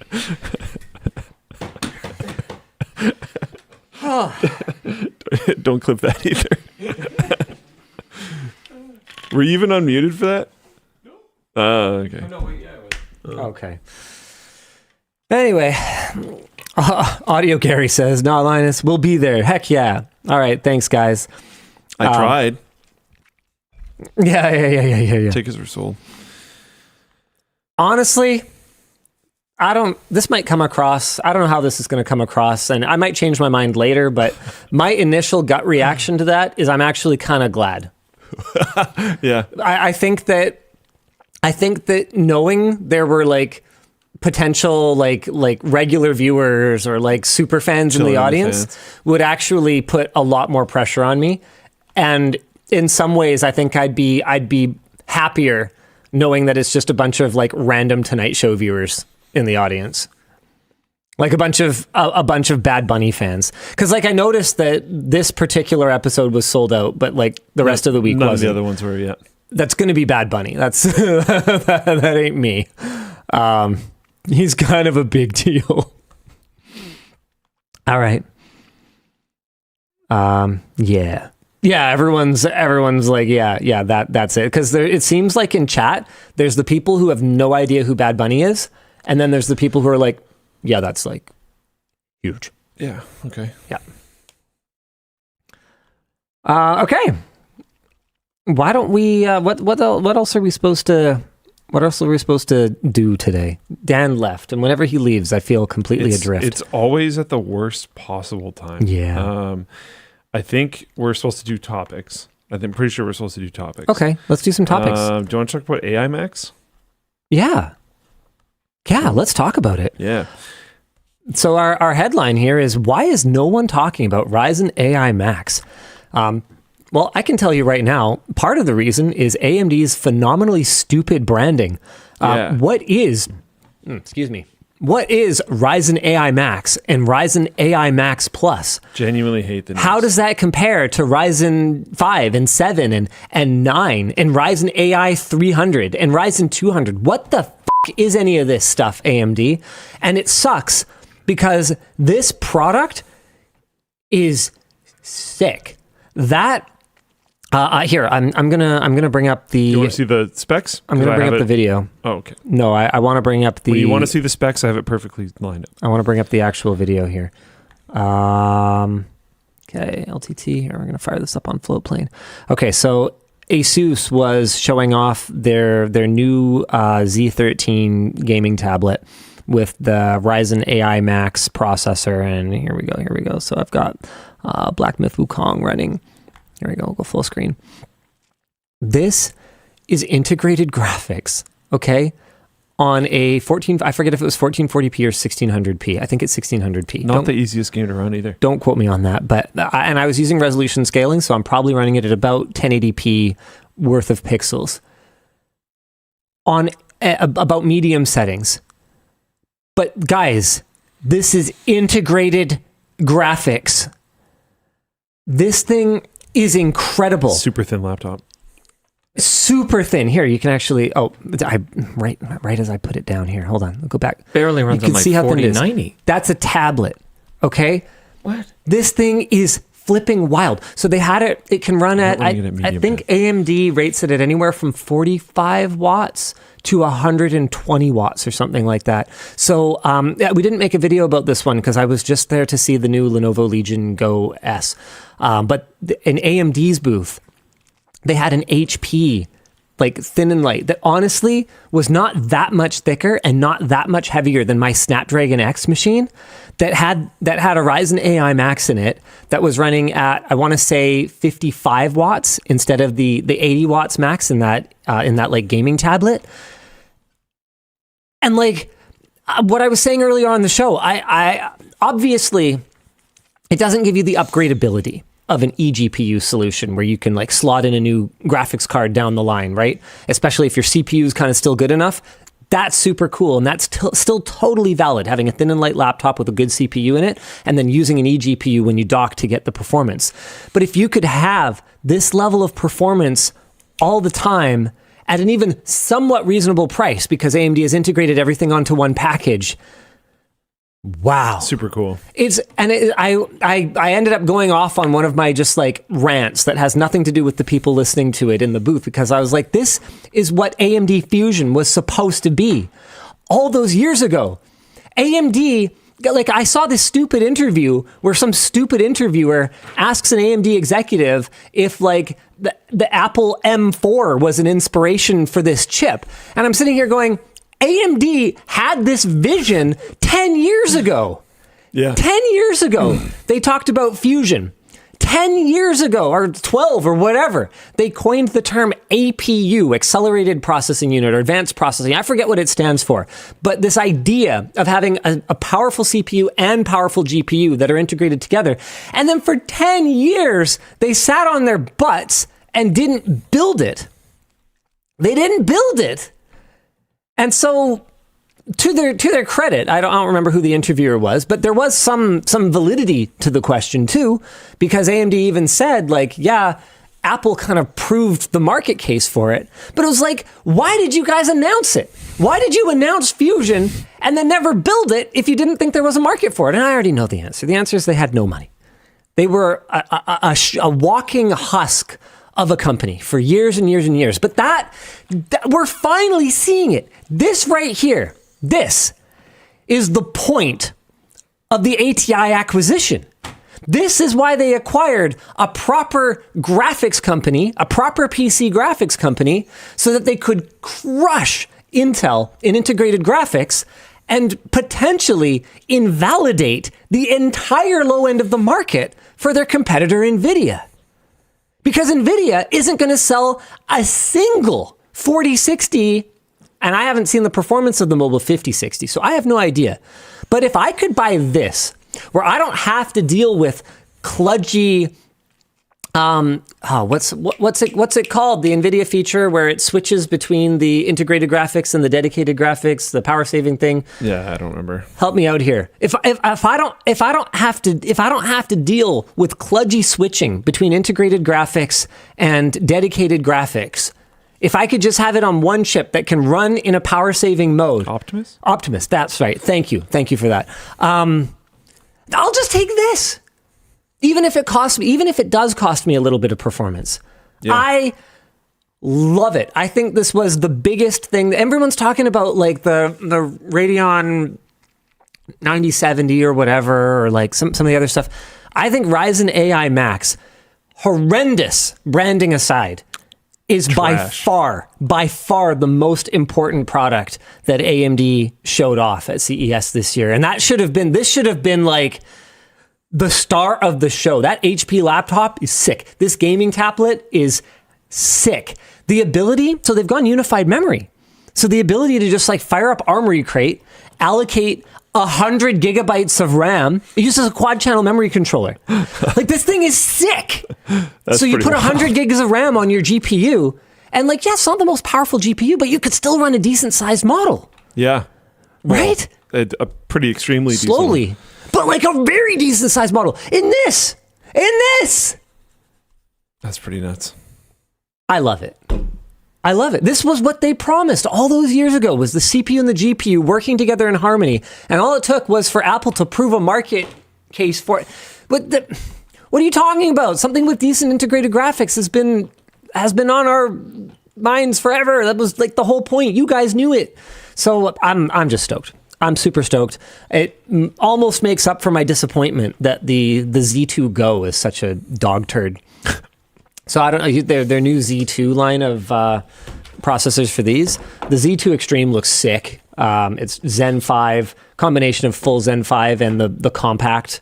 Still full, that's complicated, but basically they don't clock as high and stuff. They don't have as much cache, but they're still Zen 5. So Zen 5 and Zen 5 C cores, and then RDNA 3.5 graphics. Looks like it's going to be just killer.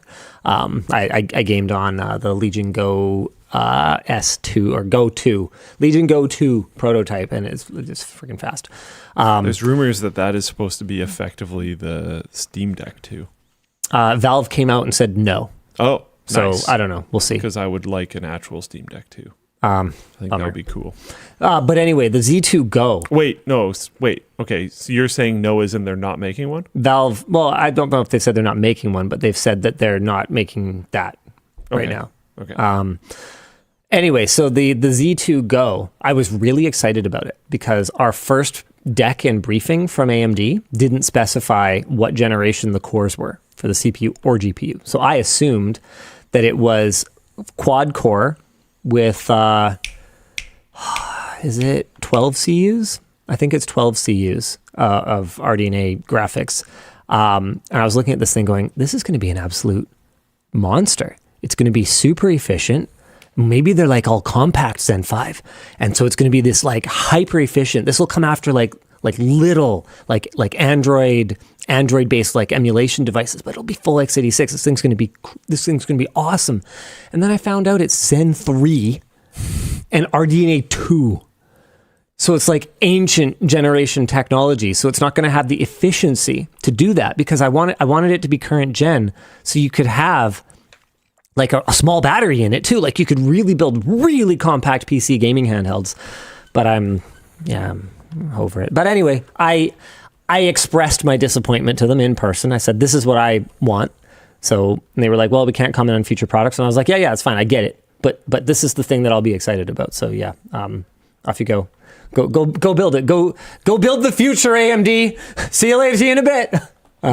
So who knows if they will, but I'd be very excited to see that. Here's your GPU specs. Oh yeah, for this thing. Oh, dude, this thing's wild. That top spec with 16 CPU cores and 40 graphics cores. Honestly, I'd like to see more like a 6-core or an 8-core with the full graphics grunt. That'd be kind of fun. I think the 385 is going to be a really sick middle ground. That thing looks awesome. And even the smaller stuff, like the Z2 Extreme with the 16 CUs, that one looks really good too. But man, Ryzen AI Max, I'm excited. All right, what else we got for today? I think we talked about Arc B580, right? Did we? I feel like we went over these notes. Yeah, we did. Okay. Big TV talk. You talked about that, I'm pretty sure. We talked about that as a part of a merge message or something. Man, I think micro LED is still where I'd want to end up. But the pricing just doesn't make any sense. And it still doesn't make any sense. I was looking at Samsung's last gen and it's still like $150,000 for like the big one. And I'm just like, okay. You know, when you've got TCL with their 115 inch that is like 11 or 12 grand in China, US, and like 20 grand over here, or 15. Actually, I don't know how much it is now because we're going through another cycle here. Let me see if I can find this. What's this thing worth now? Seriously?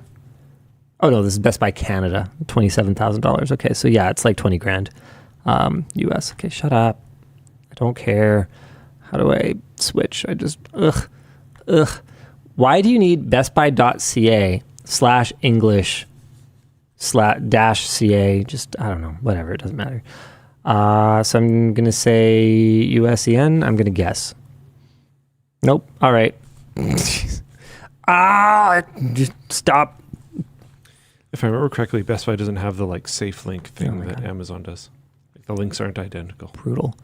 Yeah, 20 grand. Unavailable nearby. Yeah, that's fine. Yeah, so at this price, like what, you're going to pay almost 8 times as much for something bigger? No, you're not. No, you're not going to do that. It doesn't make any sense. And micro LED pricing, like it's coming down. Like it was $500,000 not that long ago when we were still doing WAN Show remotely. Remember when I was talking about like could I make enough content to justify this thing? I don't know. Maybe I'll spring for it. Turns out, yes. The new Samsung one looks pretty cool. Alex actually did the video segment on it. It's got this like through glass light guide thing that makes it so you can't see the seams anymore.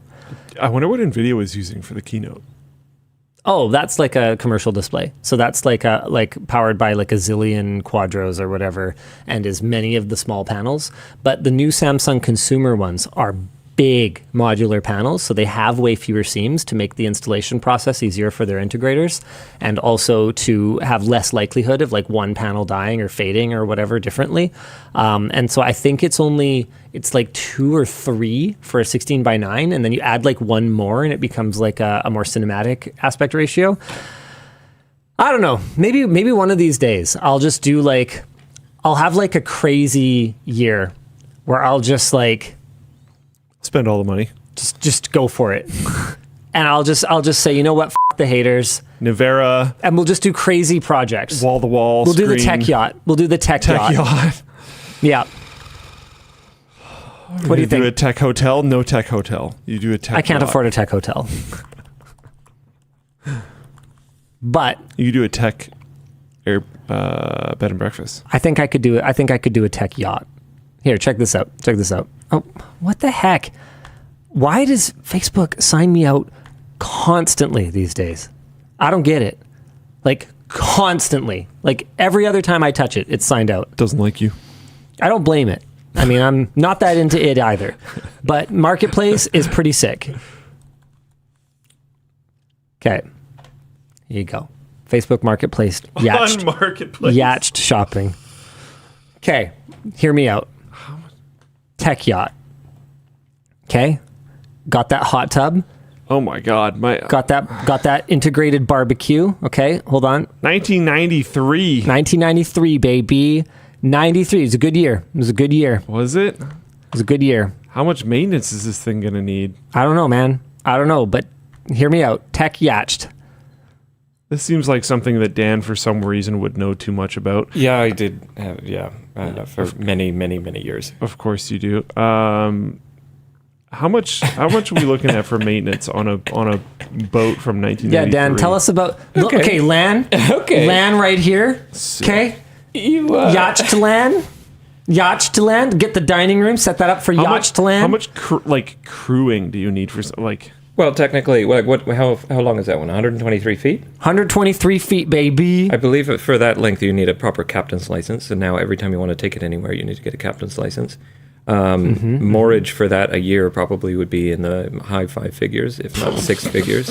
Every single year, you have to take it out of the marina and then recondition the base of it. I believe the ablative paint is like $100 a gallon, and it's 123 feet, and you got to throw it on pretty thick. So that has to be done every single year. Everything's saltwater, so you have to be constantly replacing the sacrificial anodes around the legs and stuff like that. There's 3 tiers. There's automotive, there's marine, and then there's aerospace. So a part that's $1 for automotive, you add a 0. And then if you want aerospace, you add another 0.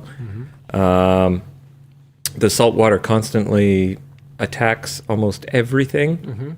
So what you're saying is that, and I had already figured this out without even knowing anything about it, the price for this is so far off of like anything else in this size class, because as far as I can tell, the reason that this is so cheap, and I say cheap in quotation marks because it's still over $2 million US. 130 feet. But the reason it's so cheap is because cost of ownership. It's way too big for anyone who can afford.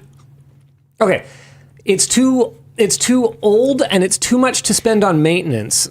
Anyone who can afford to maintain it could afford something new. Yeah. There, that's what I'm trying to say. Yeah. Like the maintenance It's cost like many people's salaries per must year. make actually no sense To own a boat whatsoever that on a you're boat from never gonna 1993. How many times a year do you think you'd even use it? Well, I wouldn't use it at all. But what we would do, It rots even if you just don't use it. That's the thing, is the maintenance is always. So God help you if the stringers are gone. so hear me out. Hear me out. We sublet it to a charter company. So first we do content. We bring it up, we dry dock it. Okay. I have people that you should talk to if you are actually considering this. Well, I'm not sure if I'm considering it. But what I'm definitely doing is talking about it on the WAN Show. And we never know what'll happen if we talk about it on the WAN Show. So So what I'm proposing is we buy it, we dry dock it, we tech it the fuck out. Like we turn it into the ultimate just like gamer bro hangout space. The dry dock is also super expensive. Oh, I'm sure it is, Dan. I'm sure it is. Oh, it's terrible. But we milk it. We milk this thing for content. We got it up on the stilts. We're going like this. We are milking it. We get sponsors in for like all the hardware that we put into it. We put a bunch of like home automation crap and stuff in it. We put like a whole bunch of, well, yeah, because everything should just be automatic. You should like walk in the room and it should be like, You can't even get the home automation in your house working. Well, that's How are 'cause you I- going to get home automation in a boat that's just because I don't do it though. Like I could do it at this point. I could replace all the light switches with something else and spend like probably 2 or 3 weekends programming it, but I just don't feel like it. You Like should get this it's- sponsored by a yacht manufacturer like Bayliner or something. There's like no way they would care.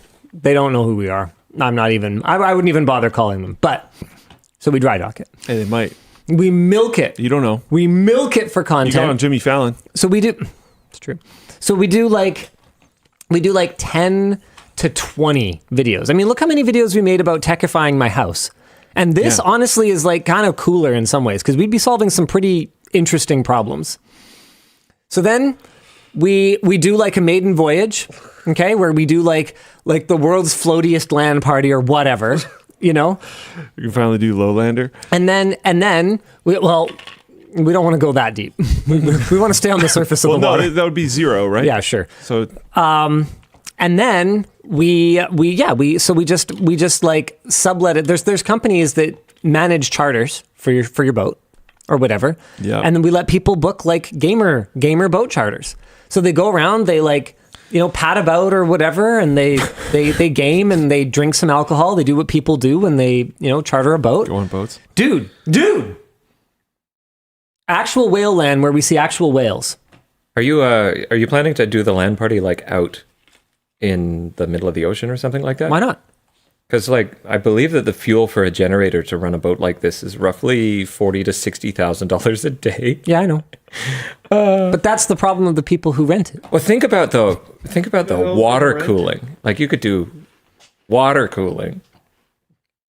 Ocean cooled LAN party. Mm-hmm. Whale LAN. Yeah. Whoever loses has to like jump off the boat and swim around it once and then climb back on before they play again. Richie's plank experience in VR, but actually with a plank.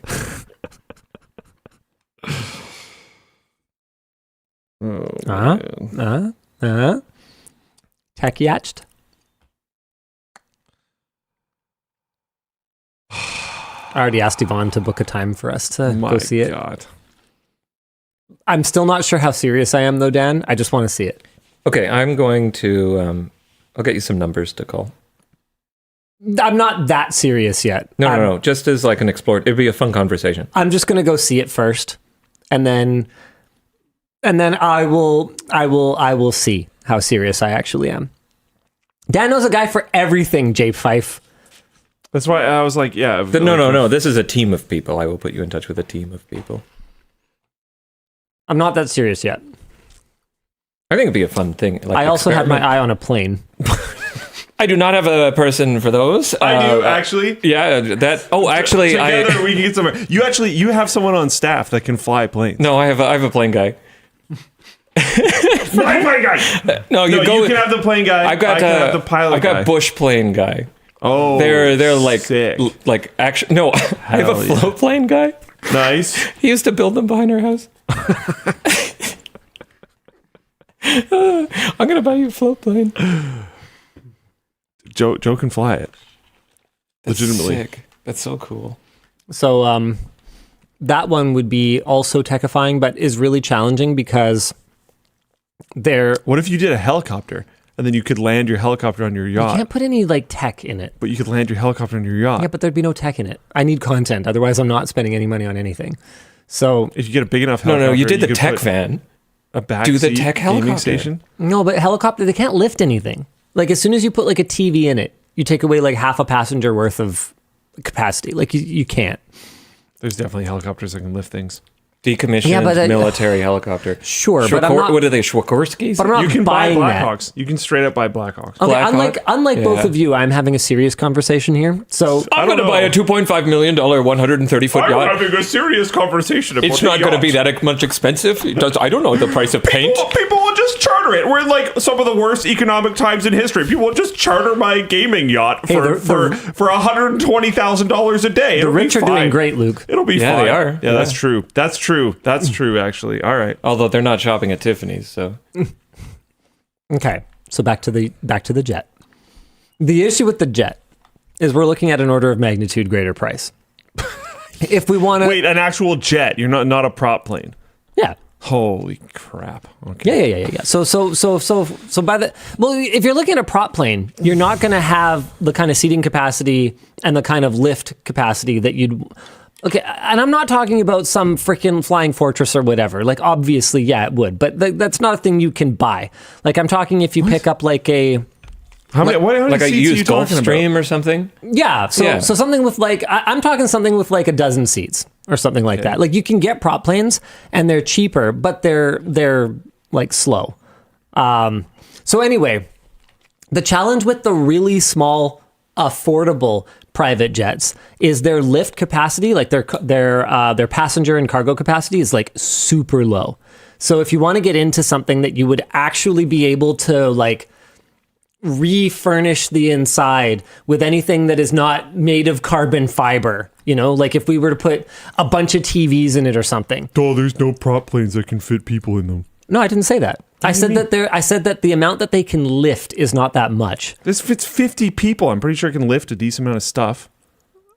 Okay, yeah, but that's going to be like an $80 million jet. Like I'm talking stuff that's in the 5 to 15 million. You just want like a jet. 10-person Gulfstream with extra luggage capacity. that's a gigantic plane, Luke. Yeah, but That's a plane plane. There's like a billion of them. This is There not you go, one like, thing. one of the ones in the pages middle. of this. Okay, Luke.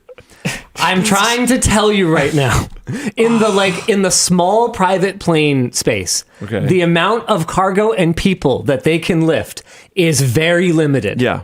Okay. So, in order to get to something that you could actually like put a bunch of tech into without it adversely affecting how many people you can carry, it's not going to be like 5 million. It's going to be like 15, which is a lot.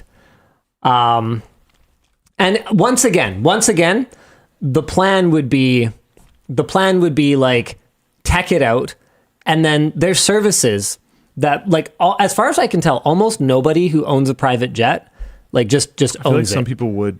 Oh, yeah. There's your supreme like billionaires You have like clubs. who fly all the time, but then a lot of them are fractional ownership or people who are just chartering them. Yeah. And a lot so- of even like hobby planes, a lot of them are like that. And people who own them 100%, a lot of the time they will make them available to these charter companies so that they're actually like being used and stuff. getting some of the money back in that can be used to cover maintenance costs. Yeah. I feel like there's some, because there's old stories of like NFL players playing StarCraft on planes between games and stuff. Oh, like yeah. if you had an actual like sick setup, I don't know. Would you do computers though? I don't know. Like that's part of what would be really fun about a project like this. Trying to figure out like how to do it right. Yeah, figuring out what would actually be like the sickest I don't know setup. rich people brains, but I feel like Oh, a me gaming neither. plane, you might actually get chartered out more often than a gaming yacht. Especially if your gaming yacht is based in like Vancouver. Yeah. Like I think if your gaming yacht was based somewhere else. Like I have no idea what like a coastal South Korean city would be, but like something like that, somewhere with like a huge gamer culture. Or if you moved it around from time to time or something, so it was like in the city for a few months, so it doesn't get stale. It's like, yeah, whale yacht land is coming to Japan, and it's going to be in these cities at these times. You can rent it out and you can take it out and experience it or whatever. I could see that people would fly into Vancouver to take it to the Gulf else. Islands, or you can even go all the way up to Prince Rupert. So you it ends go up really being high. like a cruise ship kind and of the thing situation. about the thing about 123 foot boat is that you don't pay $60,000 individually. No, it's a group of people. You and 50 of your friends 50 take it out. Oh, easy, dude. Did you see that thing? Have you been on one of those? They sleep like Look at 10, this. maybe. Yeah, that's what I was thinking. Yeah, How but is it 50? you're not sleeping on it. You just like go, it's like that one that we rented for paint night.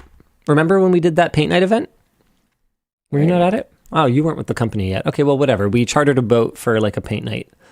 Yeah, I This guess is probably during the separation time. Yeah, so I'm thinking like this. couples who would charter this. We Yeah. had easy 40, 50 people on it. fit on it. I don't think it was this for size. like an outing. But Yeah. we were just talking taking it to the Gulf Islands. Oh, when I'm talking taking it around to places, I'm not talking you charter it and you like go. I'm talking like we bring it there. And it's like, yeah, it's here for a month. Book through this company that's based there. Understood. Yeah. Okay. Yeah, exactly. So you don't like, so it doesn't just get stale. Like it's not just sitting in this one marina all the time, hoping there's enough local people that are going to use it all the time. Like you like take it around to different port cities in the world and people can like charter it out from there. I have no idea what the logistics would be of something like that. It's just one of those like dream big, never follow through on it kinds of things, right? Mm-hmm. I'd be actually excited for the first exterior paint job. Not because I love spending money, but because like, I think this in like, black with a bunch of RGB would look pretty good. Is there like regulations? Does it not look like just a razor boat? You can like paint it however you want, but normally it's done in gel coat just because of the, I don't know, it's like complicated. It's very, very, very complicated. Oh, dude, green and pink, Lambo style. What would you call it? You have to name it. If it already has a name, it can be quite difficult. The Yvonne. My muse. No, I would call it something else. I don't know what I'd call it. I don't know. Linus Tug Tips. Terrible. Choo-choo. The write-off. Linus so bad. Tug Tips is amazing. We'd have to call it Bodie McBoatface, though. Yeah, Colder's right. Colder's right. That's already a call sign. You can't. Did they actually follow through on that? Oh yeah, I thought they did. Oh, okay. It's legally called that now. All right. Well, we'd come up with something. I think it's really, really difficult to actually get it changed. I can't remember. Oh, really? So it'll be called whatever it's called. Sovereign Lady is apparently what it's called now. Yeah, so you can go through a new registration process, but it's pretty difficult. I don't know. The literal first prop plane I Googled seems to make a lot of sense. Just saying. Which one you got? Oh, whoops. That's the wrong screen. This is the same one I brought up before. Carrying capacity 12,500 pounds. Dash 8's pretty popular, yeah. 3.7 million, I think it was said. How much is what's the range of this thing though? That might be a problem. So I was only Where are you trying to fly to? I was only looking at stuff miles. that can do 900 miles.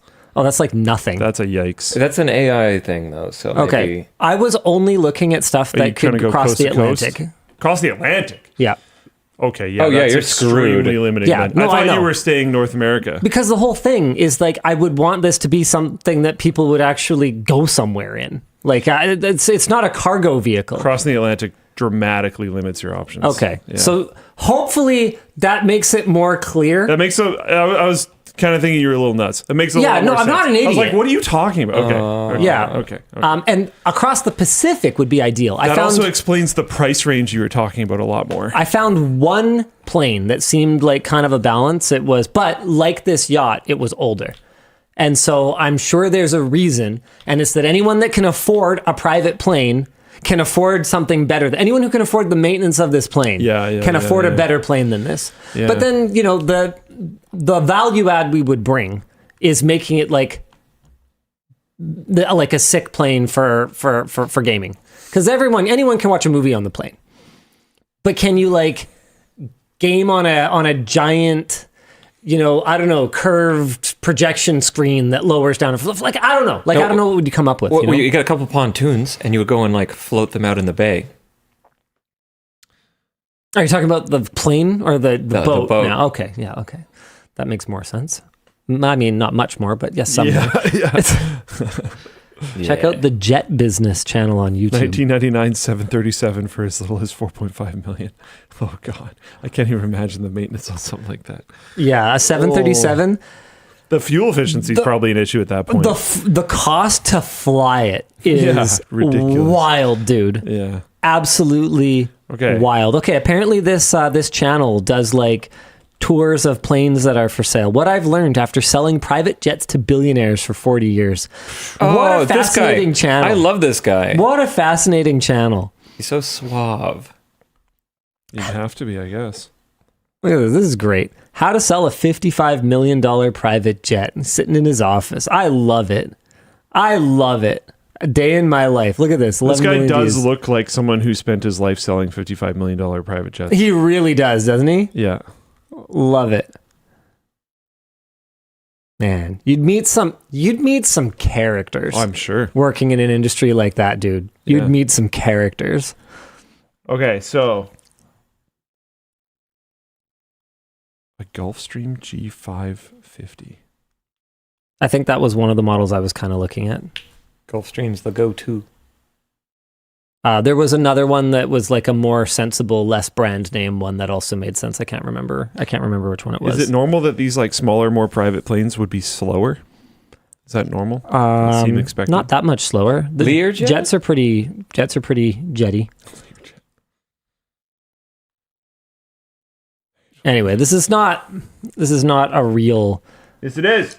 This is not a real conversation. Oh yeah, there were some. I think there was a Global 5000 that was priced pretty well.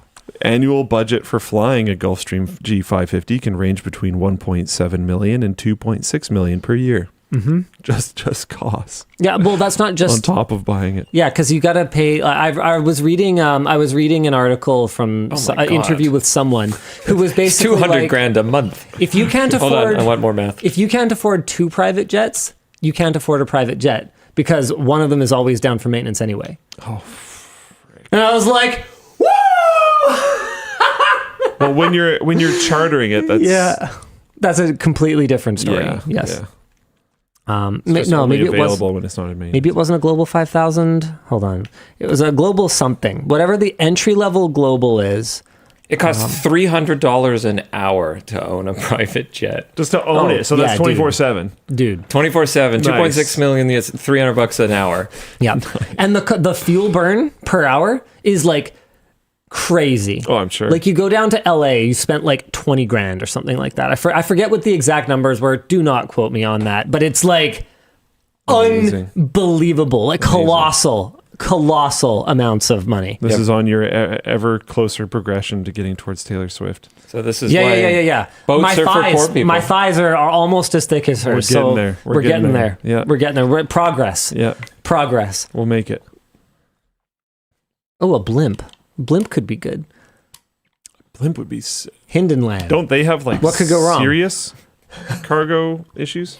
Yeah, they can barely take like a person. Yeah. They were better when you could put hydrogen in them, I'll tell you that. Those things were amazing. Yeah. Once.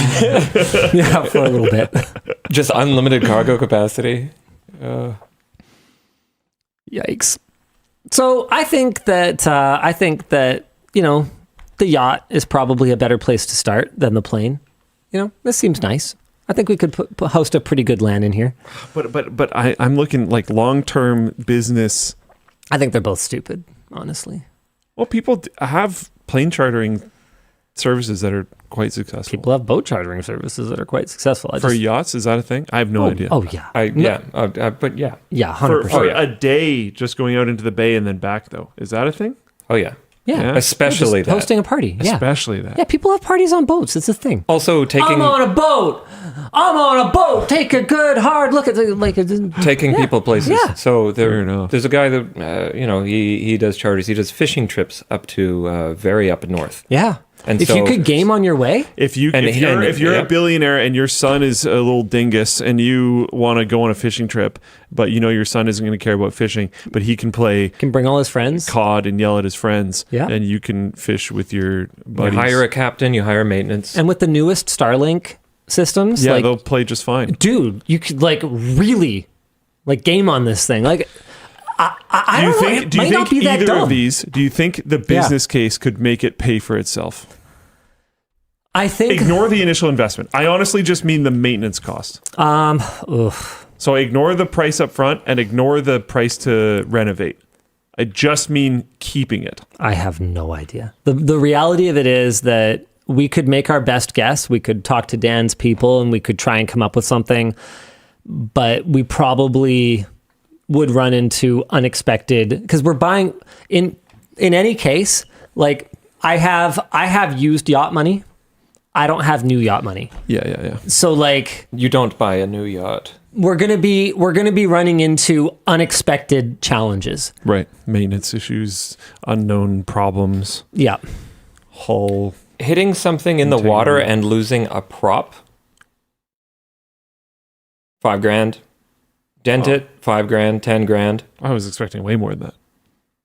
I don't know. I mean, it's just a hunk of metal, you know? Still. So on the one hand, But it's like, just a custom, specialized, not common hunk of metal yeah, that has I mean, to I survive guess. underwater. Maybe we could 3D print a new one.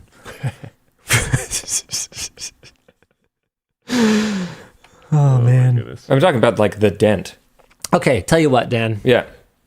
Why don't you make the call? That makes more sense. Why don't you make the call? Oh my. He decides now? between plane and boat. Do you want Do me to we- call them? They can be here in 35 minutes. Do we proceed? Do you want to like a... Do we proceed with Linus Tech Yacht? That yacht in particular, I'm not entirely sure. This is the only one similar that I found locally anyway.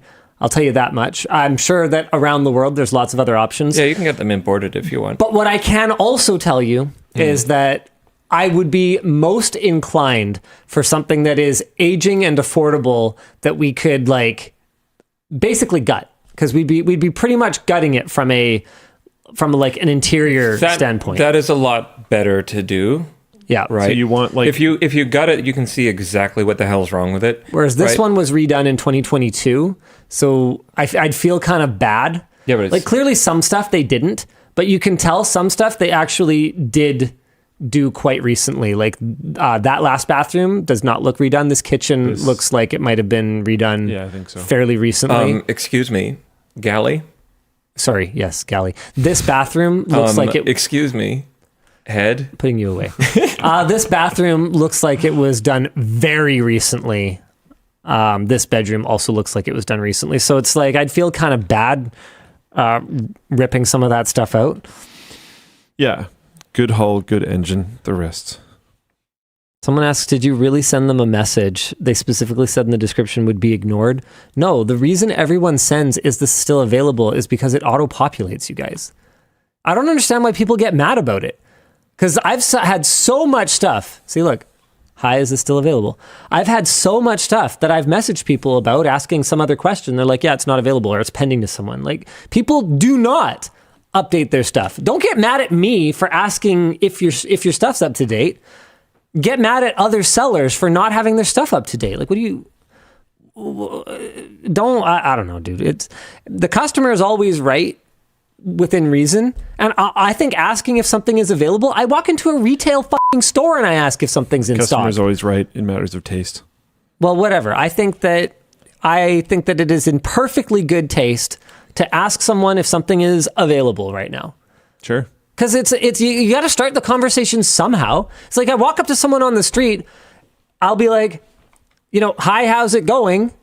Do you have time to talk right now? I'm not like, hi, what size is that hoodie you're wearing? Like I don't know. I think a lot of people would do that. I'm not saying that's the right thing, but I think it's. Hi, do you deliver for free? Yes, you can make like. hey, I see you put this thing up for free for $0, but could you deliver it too? Thank you. Okay, I want a pinball machine. Speaking of just sort of. Wow, you're really on a tear right now. I know. I want a pinball machine, but unfortunately, I don't know nearly enough about this stuff. I want it for Smash Champs. I'm moving Super Checks there, and we've got a pool table, and there's like a lounge. We're gonna Do have. you think the pinball machine sound is going to be distracting? No, it should be fine. Okay. Yeah, it's gonna be like you up put on it the in the second lounge level. thing? Yeah, up on the lounge. How much does sound bleed from up there? It should be fine. Nice. Yeah, because badminton's loud. Like it's fine, and the place is like sound treated, so you're gonna have some absorption there. I'm not worried about it. Okay, cool. Anyway, the point is, I want a pinball machine, but dude, this rabbit hole is freaking crazy. It's nuts.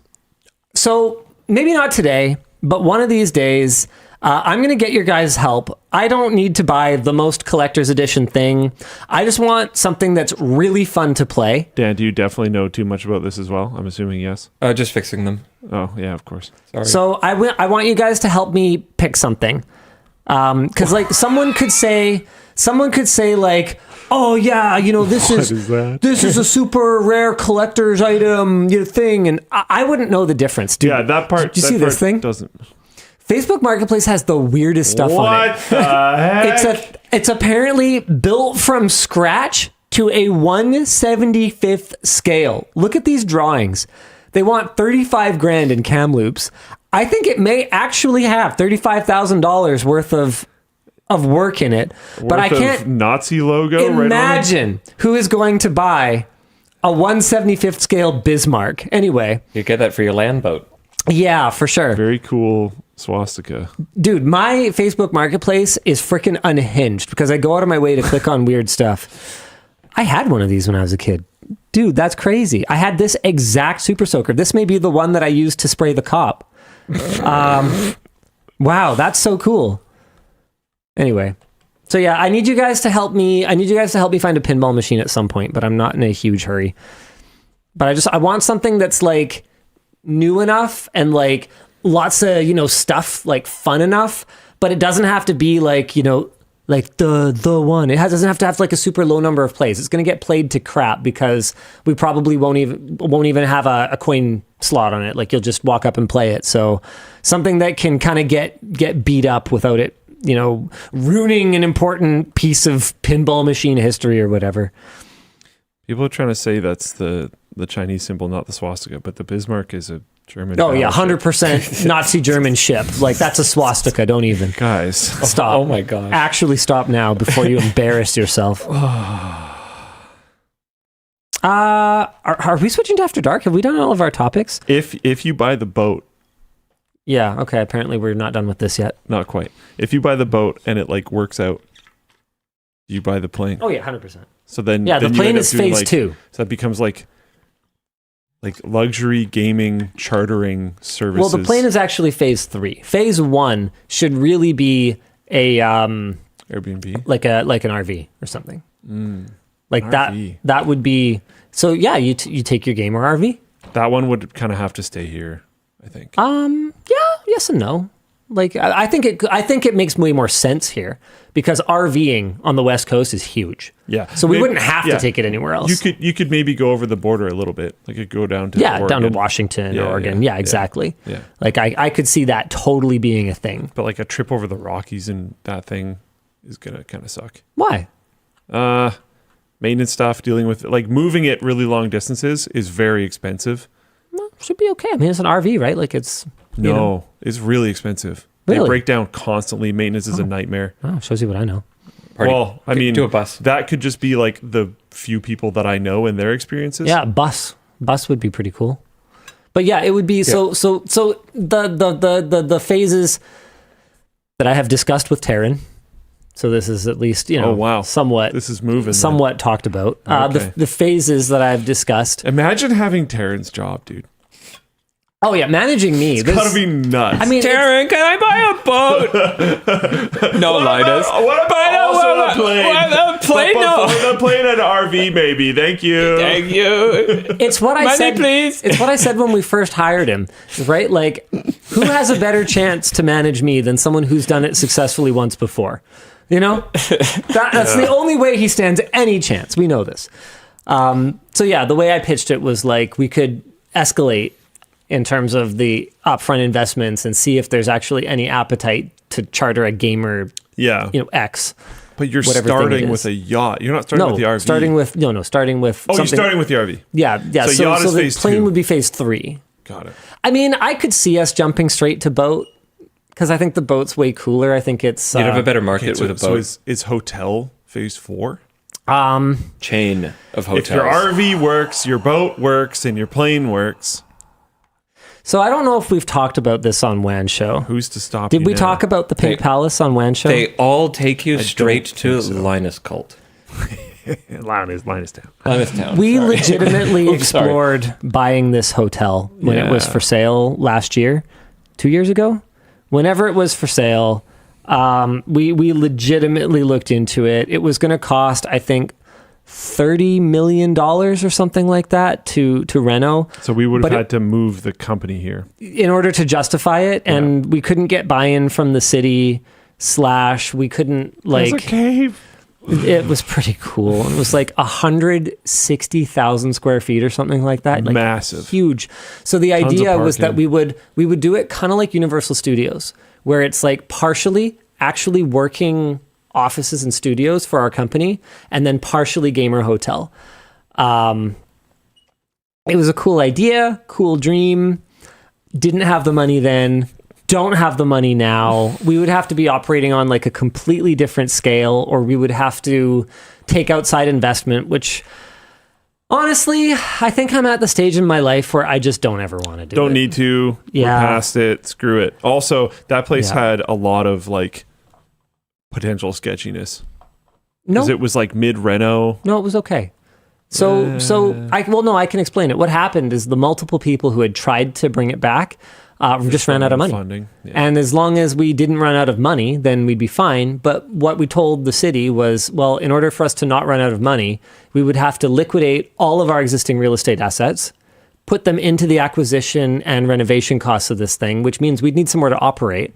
So we'd have to do part of it, get a temporary use permit to operate out of part of They it, didn't want that. and then do the rest of it. And the way the cities like you to do these things, and I understand why, I get it, but the way they like you to do these things is they like you to finish the whole thing and then be move-in ready from like a safety and liability and all those other things standpoint. I understand it, but it just wasn't, the economics were not going to work for us. Yeah. It would have been pretty cool, though. It was pretty It would have been sick. pretty cool. It was pretty sick. And there was a lot of stuff that, like, if I remember correctly, the parking could have legitimately been separated. Yeah, So, because like- there was underground and surface. So the underground could have been staff and Yeah. could have gone straight into the back elevator for safety Yep. and security, and then the surface parking could have been for guests. Like, it was actually, like, could have worked. Separating the upstairs was actually like a reasonable thing as well. Like Yeah. it was yeah. There was a genuinely good spot to do things like the production stuff, WAN Show, all those types of things. Like it was all right. It's just no wonder it's sat vacant this whole time. If Yeah. someone needs the money to do the entire thing all in one shot, it's so much money. Someone's working on it now. Oh, really? Yeah, I drove past it today because I got detoured. There was a road closure. Hopefully they'll be more successful than the rest. Yeah, I hope so too. Would have been pretty cool though. I would have totally wanted to paint it pink again because it's white now. It's called the Pink Palace. Come on, man, get it together. It's got to be pink. It's got to be pink. It's got to be pink. All right. What else we got? Is there anything else we're supposed to talk about? Handheld wars heating up. I don't really think I need to talk about that. Yeah, there's the new Lenovo devices. I think the big one is that Valve is going to be working with Lenovo to ship a SteamOS Legion Go Super S. cool. Yeah, that's super cool. Very exciting. Meta has ditched third-party fact-checking. CEO Mark Zuckerberg announced a major shift in Meta's approach to moderation, saying the company will suspend its fact-checking program in favor of a Twitter-style community notes model on Facebook, Instagram, and Threads, starting in the US. He explained that the existing moderation systems have resulted in too many mistakes and too much censorship. Their new Chief Global Affairs Officer, Joe Kaplan, explained in a blog post that just like they do on Twitter, community notes will require agreement between people with a range of perspectives to help prevent biased ratings. Yeah, community notes is working really great over on Twitter, so that's cool. Zuckerberg said it was time to get back to our roots and focus on reducing mistakes to simplify their policies and restore free expression on their platforms. Meta also plans to make certain content warning labels less prominent and repurpose automated filters to focus on illegal and high-severity violations, including terrorism, child sexual exploitation, drugs, fraud, and scams. For other less severe types of policy violations, Meta will rely more on users making manual reports, but the bar for removing content will be much higher. Yes, because Meta was already a paragon of high quality, of high quality factual content, and so leaving that to the users is going to work so well. Cool. Good job, Facebook. I mean, Meta.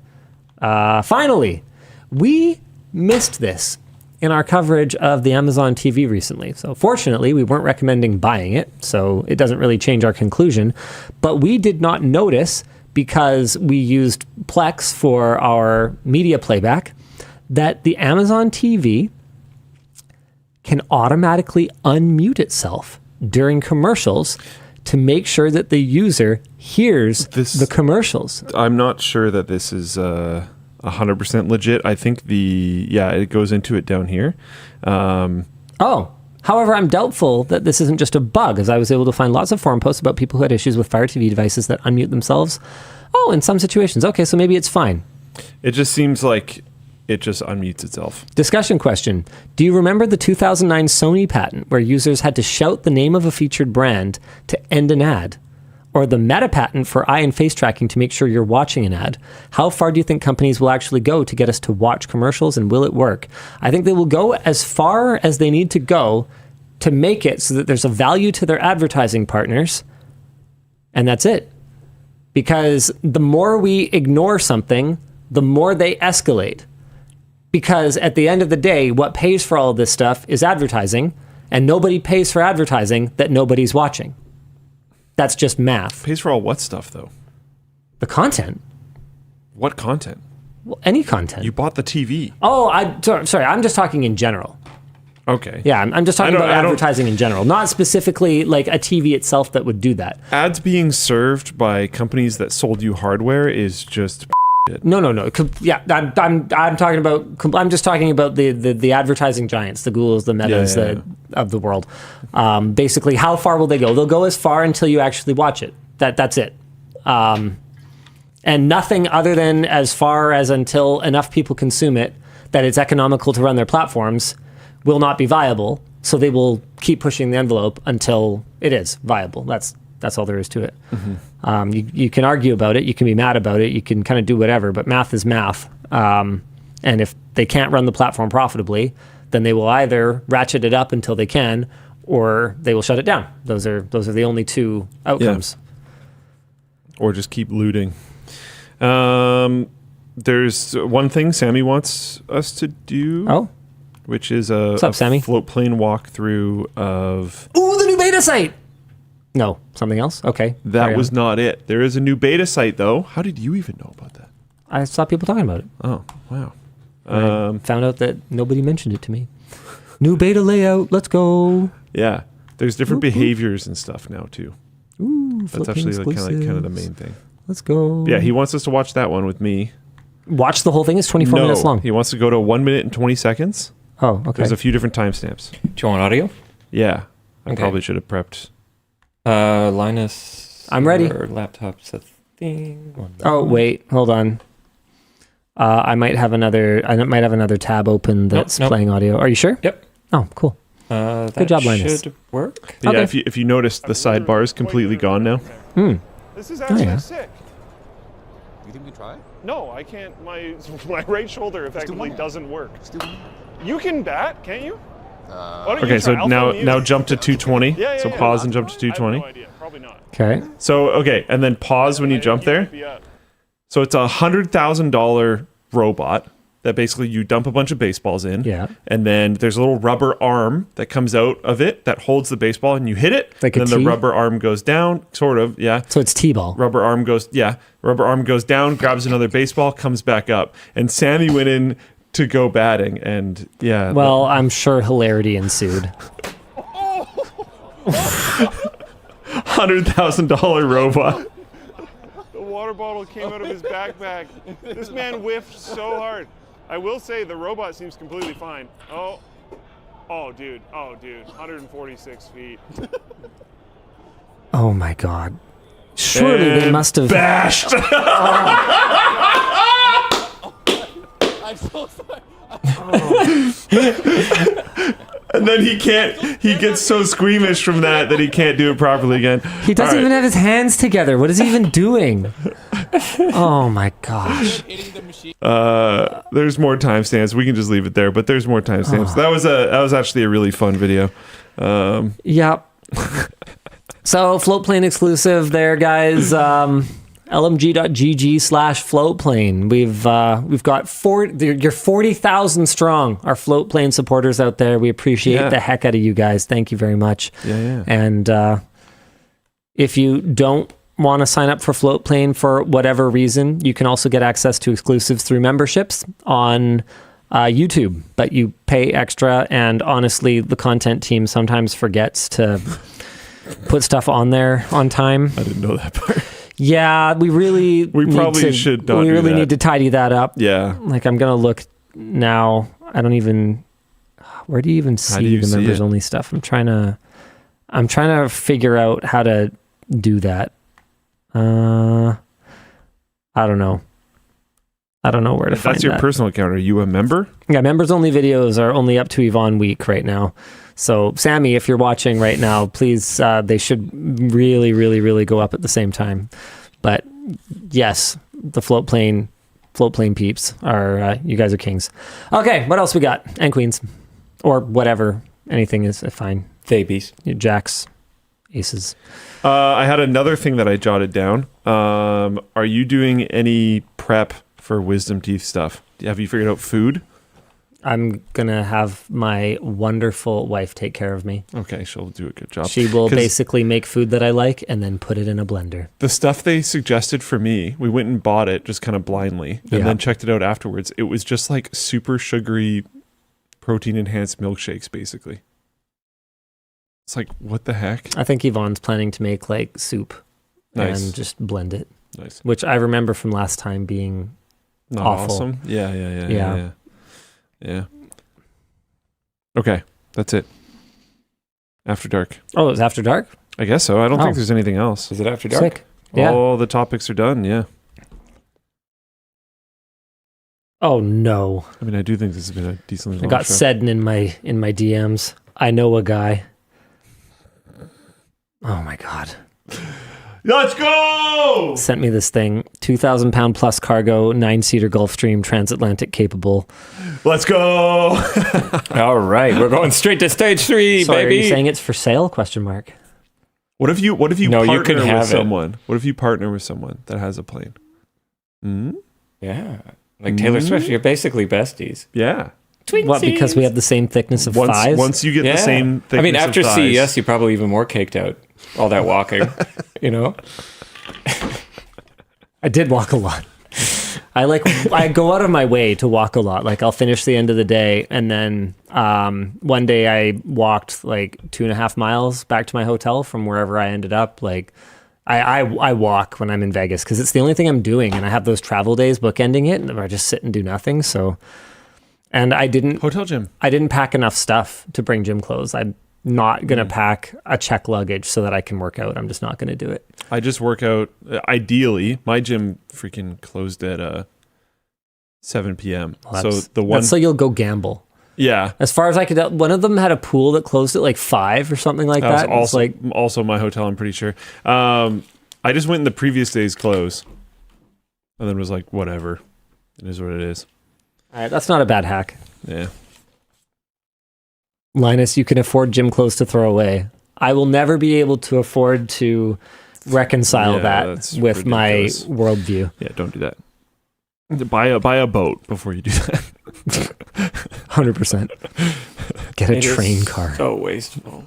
That would be kind of sick. A private train. We don't have there's No, guys, Goodwill no is tracks to not put it a on. solution to that. There is far more secondhand clothing than there is people to consume secondhand clothes. Yeah, especially now because of the like Temus and all that other stuff. Yep. Don't do it. Don't do it. And then when your clothes run out or wear out, you just turn them into red. Oh, What's up? let's go! Gulfstreamer here. We could look into setting up a tour of our engineering and manufacturing facilities What is this? in Floatplane Chat. What? Shut up. Kashif. Do it, dude. Shut up. Do it. I told you a partnership would be. Do it. This is Luke's whole thing. Everybody around him's like, nah, they won't. And then you send him an email and they're like, okay, yeah, land plane, let's go. Always. We'll use it as a demo plane to show our Everybody. potential clients. Yeah. This is one that built by Linus Tech Tips that you can also. Linus, you undervalue yourself. I think seeing the Gulfstream engineering and manufacturing facilities would be super cool. That sounds sick. I don't know that video would actually perform particularly well for our audience. I Just think. go. No. You're going there to set up a time to get a Gulfstream jet But no, customized. I wouldn't buy a new one though. I can't afford a new one. No. You do one of theirs, what? and it would be their marketing stunt and yours. No, because then it has to be like to a level of polish that we wouldn't do. Like, no. You could these days. Yeah. Especially with their, say so. Yeah. The ratio of amount of work to how much videos I need to get out of it to how long you were going to it's gonna charter take. it. There's a bunch of factors here, people, is what I'm trying to say. I don't know if the stars are going to align for this one, but we'll see. We'll see. You guys are just I can't explain every factor that goes into the decision of whether to make a video or not. But what I can say is, guys, I've been doing this for a while. Trust me.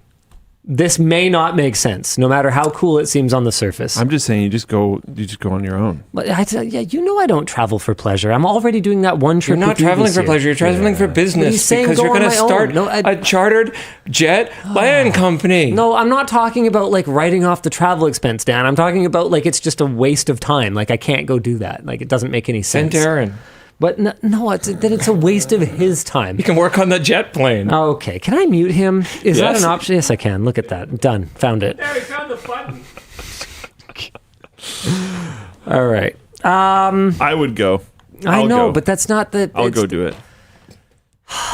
I'll do You it. also have a Luke mute button. You're just going on vacation then, and that's Yeah. fine. You can do whatever you want on vacation. I'll 100% take vacation time. Yeah. Okay. I'm just gonna go. After Jimmy Fallon? Okay. Anyway. Okay. What's next? Merch messages. Yeah. Hit me. Kashif, reach out somehow. Let's I'll just go. get this over with before Linus kills us Yeah, both. I'll get home. It's been a long week. I'm so tired. Good evening, Linus, Luke, and Dan the Man. This is mainly for Okay. Luke. Hold on. Okay. Oh, God. Furfino says this is a bad idea, but touring Dbrand isn't. Okay. There's a Dbrand video. is a long-term partner.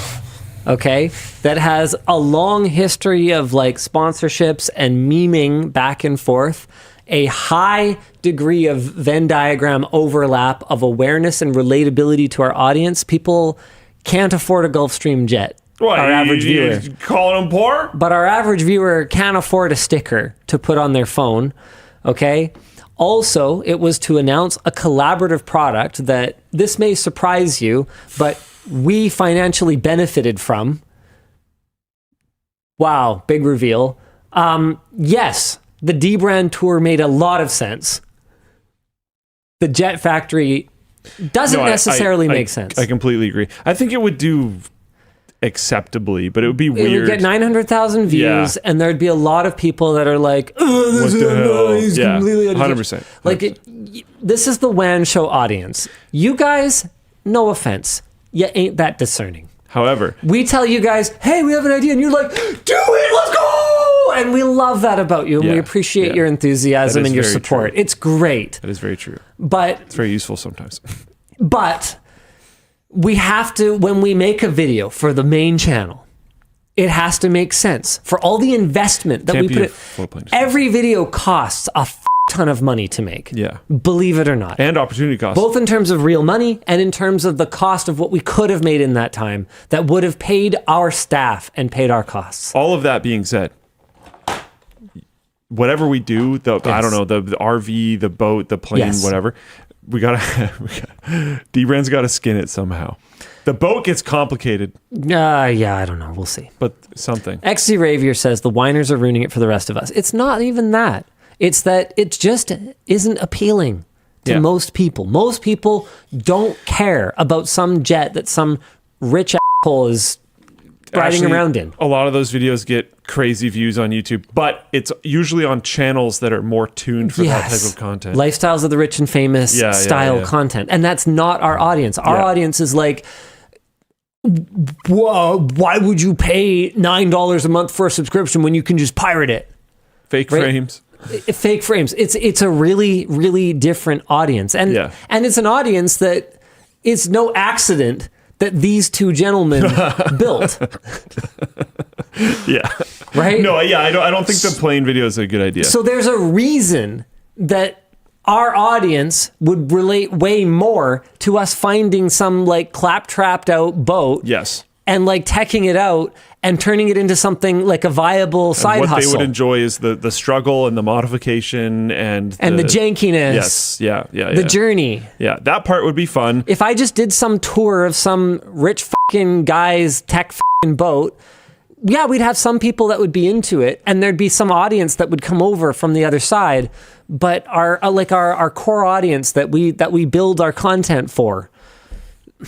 Yeah, for sure. Like look how angry they are that NVIDIA wants $2,000 for a GPU, which is a lot of freaking money. $2,000 like wouldn't even buy you freaking like reaching altitude on this plane. Yeah, not even close. Right? Like it's so like power cycling it might be genuinely like so we've just gotta keep that perspective a little bit. We just gotta keep that perspective a little bit. All right. After dark? It's already after dark. Oh, it is. My bad. Framework community is on fire now after the last mail. They believe Framework is going IPO over one joke line, says Noki. You're gonna have to link me to that, Noki, because I'm not sure what's going on over at Framework right now. Other than sending them some money, and I waved at Narav in the line for the NVIDIA event. That was about it. Other than like that and the coverage we've done, I don't pay that actually close attention to them. Does it matter if they go IPO? Well, I think that there is a certain perception, a well-earned perception, that once you go IPO, you are beholden to shareholders who want nothing other than money, nothing other than a return, and you have a fiduciary responsibility to provide them that return. And so they're worried the repairability and stuff. They're worried that they could lose their path. So anyway, here, clarifying comment from Narav regarding the IPO text. Okay, most startups get caught up in the fundraiser status game in a way that detracts from their mission. We don't. Fundraising is a tool we use when it advances our mission, and which we don't use when it doesn't. Part of being conservative about this is that the founding team still has both voting share and board control 5 years in, which is pretty unusual, as this is true. There is no preordained outcome for Framework as a company, and one jokey sentence in a multi-page manifesto doesn't change that. Our focus is on winning at our mission, which the rest of the several pages of the manifesto is about. Also, the take over the world part isn't a joke. All right, so there you go. So how should this be interpreted? Are they planning an IPO or not? I don't think, based on what I've seen so far, to scale your company past a certain point, you pretty much have to take on funding. And that's one of the reasons that I don't know that Linus Media Group Inc. will ever scale beyond a certain point. Because if you want to go parabolic, which is what it takes to be a billion-dollar company, you can't do it just taking your profits and putting it back in. The numbers just don't work. So if they want to scale in a big way, they want to tackle printers and they want to tackle, I don't know, whatever other sort of locked down, they want to tackle, TVs and the, stealing your data and monitoring you-ness of TVs. And they want to tackle this and they want to tackle that. They'll need funding. They've taken investment already. They took investment from people who weren't me, from people who may not even care as much about the mission, but maybe they do. But they took investment and they've managed to stay true to it so far. So what I hope is if they did that, if they did take money through an initial public offering, that they would still stay true to their mission. I haven't seen an indication that they won't, but nothing's impossible. And I stand by what I said before, which is if I feel they have betrayed their mission, then I'm out and I will break up with them publicly. Yep. Apparently it's around 3/4 of the way through the page here. So here's a blog, 5 years of Framework. Control F world. Here we go. Okay, there you go. Here's the plan. 2020X IPO take over the world.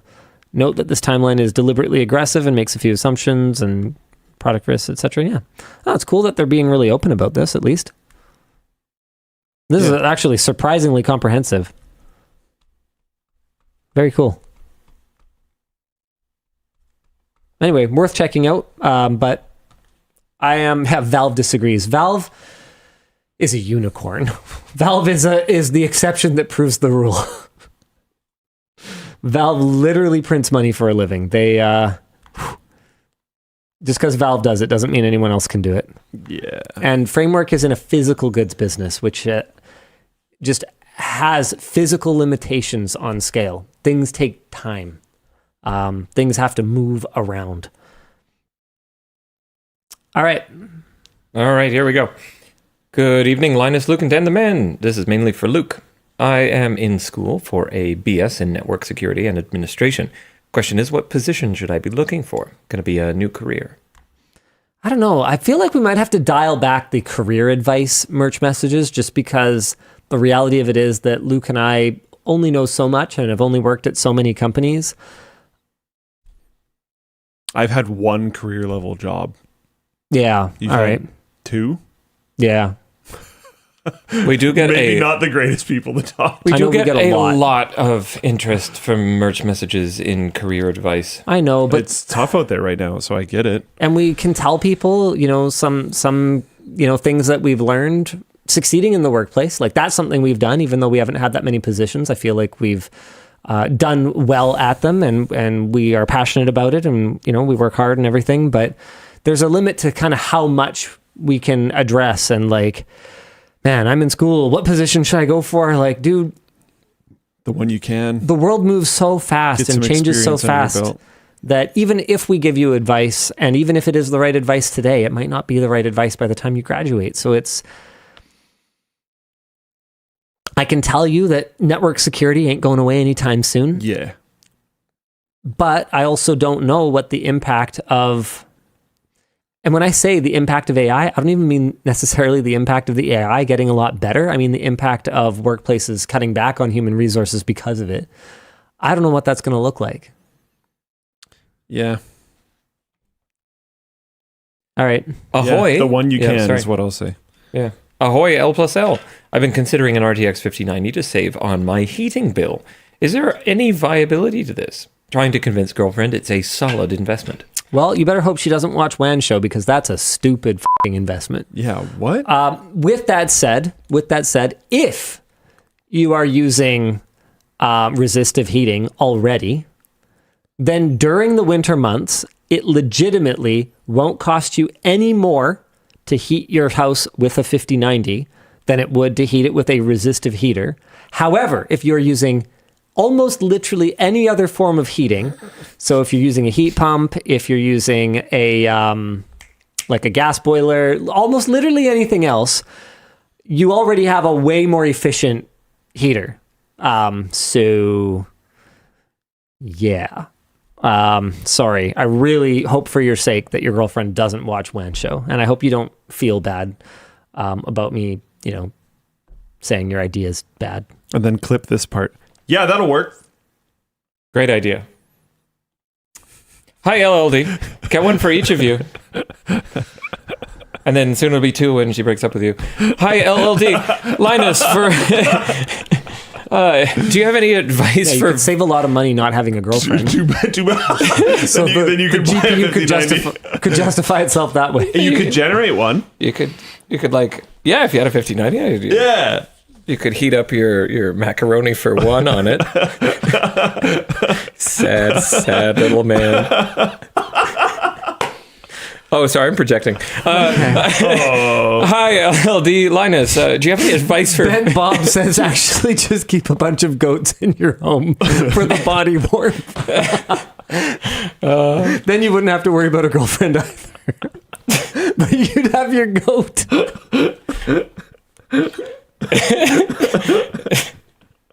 Oh no.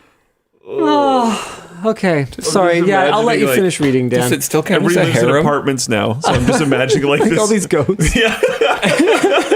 Yeah. You have to like take them up and down the elevator so they can go to the washroom. Walkies? I'm going to take you to the park Everybody in the for apartment's lunch. just like, what the hell is What going is on? actually more work, having a girlfriend or having a goat in your apartment?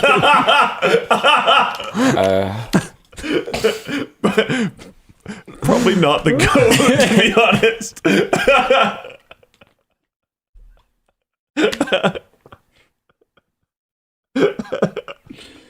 The girl smells a lot better, though. Way better, yeah. Only if you don't take care of the goat. Yeah. Okay. Okay. Go ahead, Dan. All right, it's not going to get better. Linus, do you have any advice for vasectomy recovery? I've got mine scheduled in 11 days and have just been told rest and tight undies. Yeah, don't forget the cool. The ice bag, the ice chip bag is A+. Don't go to work and host the WAN show that day. I was like out and about doing stuff. Go home and rest. And don't get recognized by your doctor. Ugh. That was such a funny story. Oh man. Next up. Okay, so I thought we're pausing for effect. Hi, LDL, what are your thoughts on giving kids Apple Watches instead of phones to stay connected while limiting access to social media? Is it smart or just a fool errand? Yay, screwdrivers. Does it limit access? Yeah, I mean, it makes it a little less convenient. But like, yeah, I mean, I guess Apple Watch doesn't Apple Watch have to be paired to a phone even when it has a cellular connection though? No idea. I thought so. Like, I think the setup process like requires you to connect it to a phone. I mean, if they just don't have access to the phone, I mean, realistically, there's better parental tools for limiting time in apps anyway. I would probably go that route personally. Apparently, no, not anymore. Oh, wait, people are saying yes for setup. Kid mode. Yeah, I mean, a watch, I mean, it's a really expensive, just like text-only device. Couldn't you just like get an old crappy phone and then just set up parental controls on it? I'd probably go that route. $1,000 for something that they're just going to bang into every single surface on the planet of the Earth. They're pretty durable, actually. I've got a not even like the latest one, and it's got some scratches on it. Okay. I think the restricted old crappy phone is the way to go. Yeah. You can buy them pretty cheap sometimes. Hi, DLL. Linus, which 5090 are you planning on getting? As cool as the Founder's card is, it's hard for me to ignore the benefits of having a card from a partner for better cooling or better performance. I mean, I'm going to go with whatever's got a block for it because I'm going to be water cooling mine and heating my pool with it. So I'm really 1% problems. Very interested in the thermals of that card. I bet they're really good. Yeah, the pass-through design is pretty stupid, in my opinion. I can't reveal anything now. What? Stupid. Yeah, why? It's like one of the worst designs I've ever seen. Why? No, I'm just trying to piss you off because Nicholas said that you loved it and wanted me to review it. Oh, okay. Well, it's because you're objectively wrong because it's amazing. Dan. There you go. It's a marvel of engineering. I think it's cool. It's tiny. The It's gonna angle be- vents on the side that make it so that the hot air doesn't come back around. Genius. I haven't tested anything, and I didn't attend Editor's Day, so I don't know anything. But I will speculate that it's very good. I just find it super interesting stoked. that the board partner cards are so enormous. Why aren't they doing that? They're all huge. The 5090 is like a So 2-slot. huge. Because it's so expensive to build that card. And so NVIDIA, because they have their own margins, like basically they can put all of the board partners' margin and build cost into their own build cost and sell it at the same price. Fancy, really expensive. So it's just like a flex. That's it. That's all there is to it. So you're thinking the enormous add-in board partner cards are compensating for the effectiveness of the dual pass-through cooler? Yeah. Yeah. And also just overbuilt because it's become like a who can build the biggest, coolest running card. $2,000 card. So at this point, Yep. it's an EP thing anyways. Yeah. Yeah. And like nobody plugs anything into their PCIe slots anymore anyway, so You only really, cares? Yeah. If you have an ATX motherboard. yeah. Because they don't give you any. Okay. How long was the Modmat in development for? Oh, wow. A long time, because I'm trying to think. When did we Modmat. You had to navigate the partnership thing too, right? Yeah. Yeah. That takes time. Modmat. I mean, how far back would I have to go? Yeah, Bixby saying basically each one of the fins is custom and would require its own stamped die. Yeah, they concaved. Oh my God, they are. Side. They concaved each side to like balance out the fan pressure. That cooler is genuinely insane. It was one of the first ones I've ever thought, like, I want a Founders for this one. The second they announced during the keynote that it was dual pass-through, my brain exploded. I was squinting like, because what are you doing? I'm trying to figure out if this is a 3-slot card.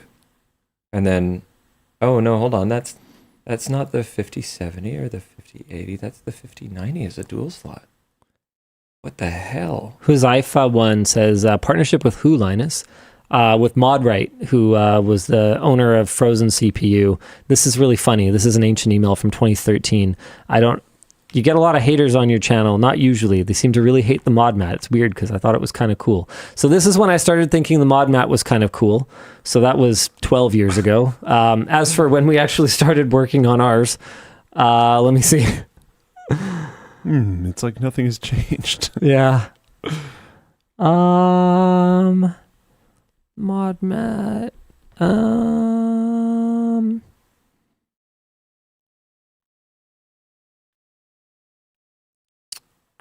Here's a very hold on, I'm gonna screenshot this so that I can whoops. I'm gonna screenshot this so that I can mask a couple of things really quick. But the earliest email that I can find about it is 2022. Let me just get a big black marker here. Okay. Come on, maximize, you butt. Okay, there we go. Burp. And a burp. And a burp. And a burp. Okay. Yeah, this seems to be sanitized. Okay, there. So grounding plane that has flexible attach point, second carabiner style to the natural rubber, built-in magnetic screw retention, solder section, heat resistant spot, bumping this up, officially moving forward with Modright. We should do initial discussion Wednesday during merch meeting. So that's September 2022 was when we pressed go. So a while. I mean, we sort of almost famously at this point take a very long time to do stuff. But we make sure that when we do it right. Hey, DLL, how do you personally re-motivate yourself when you start to feel lost in what you previously enjoyed for work?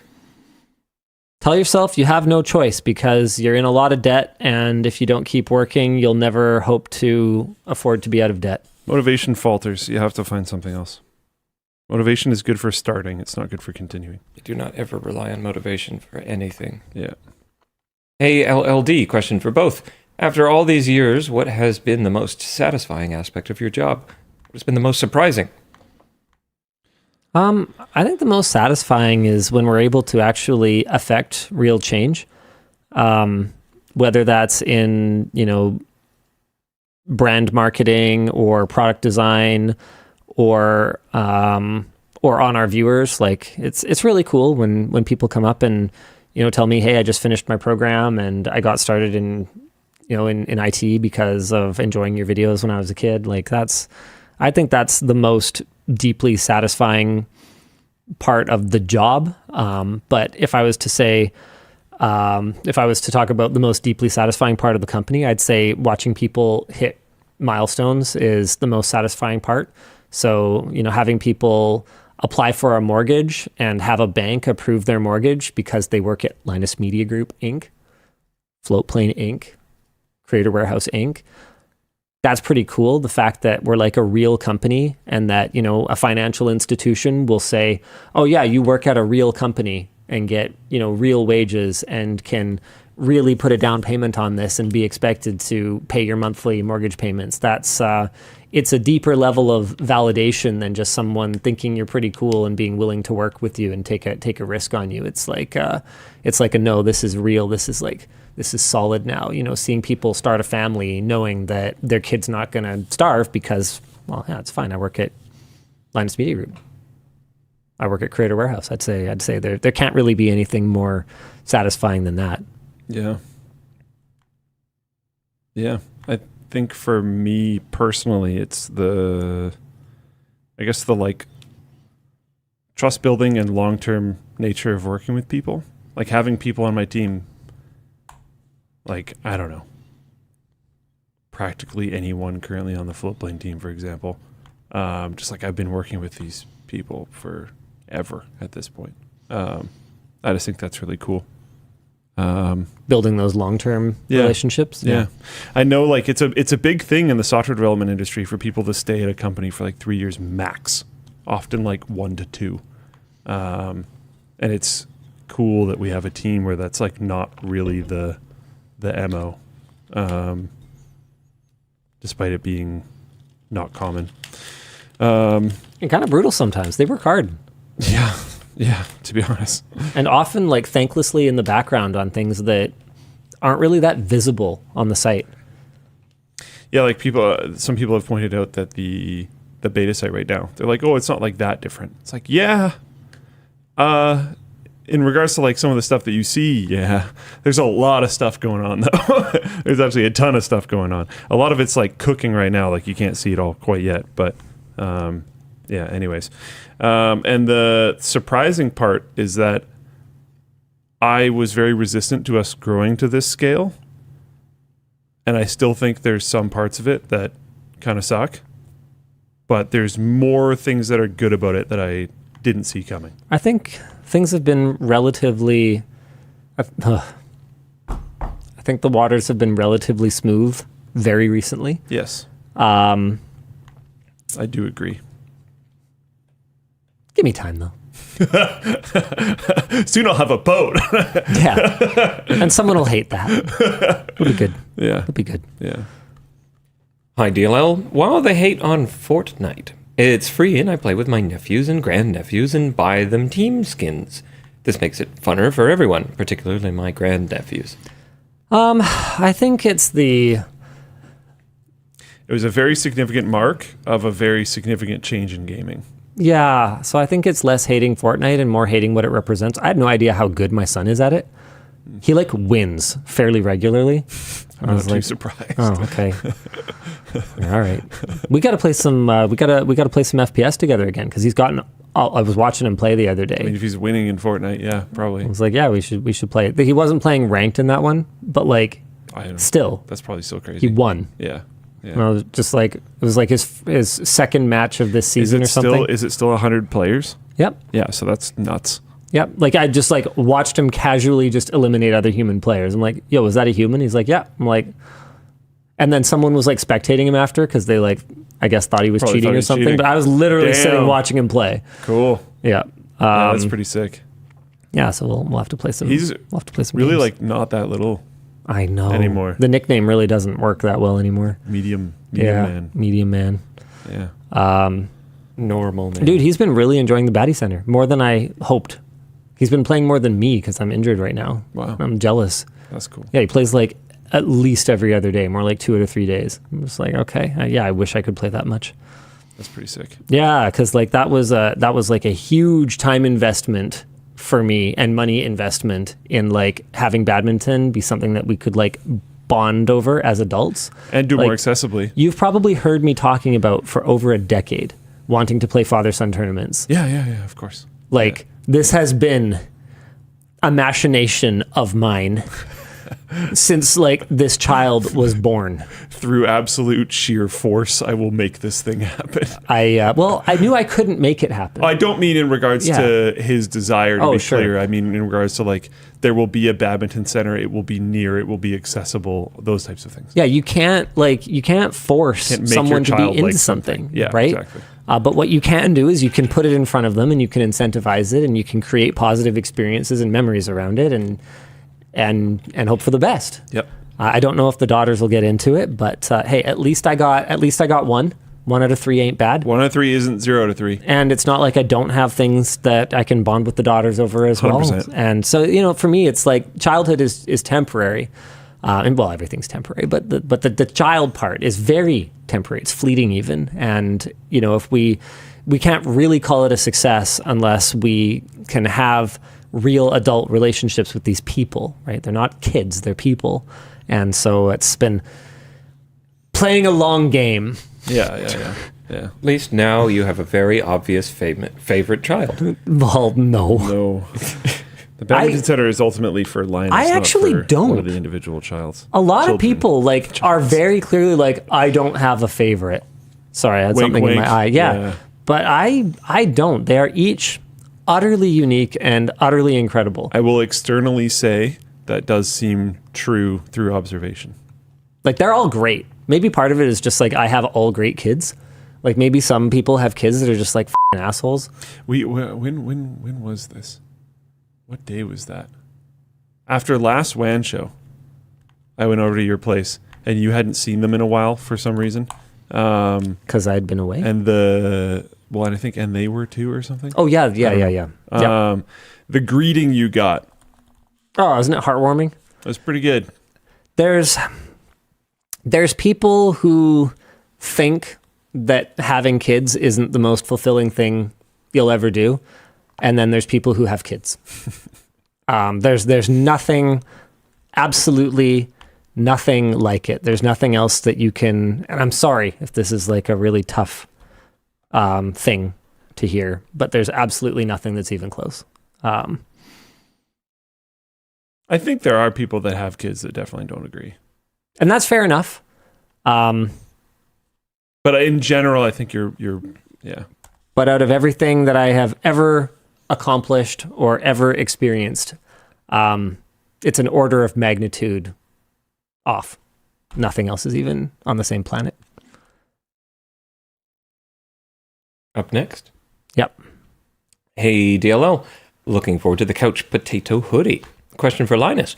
With a new 74 watt-hour battery mod for the ROG Ally, what are your thoughts on taking an OG Ally and upgrading versus Ally X? Ooh, 74 watt-hour battery mod. That's pretty cool. I mean, it depends how much you're spending on it. If you already have an OG Ally, right? Then yeah, but I absolutely wouldn't go buy an OG Ally because there's other benefits of the newer one. Like it natively supports full-size SSDs, although the OG one can be modified as well for that. What battery's in there right now? Oh, I think it's only 40 watt hours or 40, 45. Don't quote me on that. I don't actually see it on here. But yeah, I can't remember. I think it's around 40, 45 watt hours or something like that. So that's a substantial upgrade. Yeah, 40. I'd rather have an Ally X. Apparently Ally X has issues. Some people are saying, oh, Ally OG has issues. Yeah, the SD card issue. I mean, it didn't impact me. So far my Ally is doing great and I'm super happy with it. That's the main reason I haven't bothered to upgrade because I just don't even need to. The one I'll be taking on Fallon though is Ally X. I mean, I'm sure, Asus would appreciate us showing their latest rather than even if this is what I daily drive. And I wanted it to be as wow factor for him as possible. And there's no actual released devices yet with Z2 Extreme, which I would have rather taken. But yeah. Anyway. Could you get an unreleased one? If you're like, hey, it's for this thing? Oh, there's no time. Possibly, but yeah, there's no time. I'm gonna be on the show less than 72 hours from now. Yeah. And it's a weekend. Right after CES, everyone's done, right? We got to be somewhat. Do you even get your weekend? Are you flying on Monday? No, I'm flying Sunday. Oof. Yeah. I'm doing the red eye. Linus, how long until and where do your tough socks wear out? And if I order tough socks now, will they last me until the LTT socks are released? Oh, my darn tough socks. They usually fail in the ball of the foot for me because badminton. So because of the friction of sliding when I lunge. They lasted me like a solid couple of years before they wore out, which doesn't sound like that much maybe if you're not as hard on your socks as I am. I'm real hard on my socks. That is a frickin' long time. Maybe even 3 years. I think they probably started failing within a couple of years, but I still have ones from my initial order that are still going today. So they're really impressive. If you order them now, I'd be very surprised if they wear out before LTT socks are released. Lan, Fluke, and Cisnus. What is the most expensive product you've ever seen at CES? Oh, man, some of the huge TVs, like obviously, like some of those are like, it's like some of the like demo systems are like a one of a kind in the entire world. I remember, I think it was Samsung had this cool one that would like had motorized arms on the back that would take it and like rearrange it into different aspect ratios. Like you can't even put a price tag on some of the stuff that they have at these shows. They're like bespoke hand built things. I don't even know. What blows my mind every time is the cost of the booths themselves. And they're just going to throw it away. Dude, it's crazy. They're just going to completely throw it in the garbage. It's wild. Some of them are effectively building multi-story homes. Yeah. Oh, Like, Siemens was insane. They have doors, they have stairs. It had offices with like plants and benches and tables and a kitchen. They have hardwood floors. Like it's honestly wild. Like actual, I don't know. I was amazed. One year I asked someone, I forget who it was, and I was like, what do they do with like all the carpet? They're like, throw it away. Gone.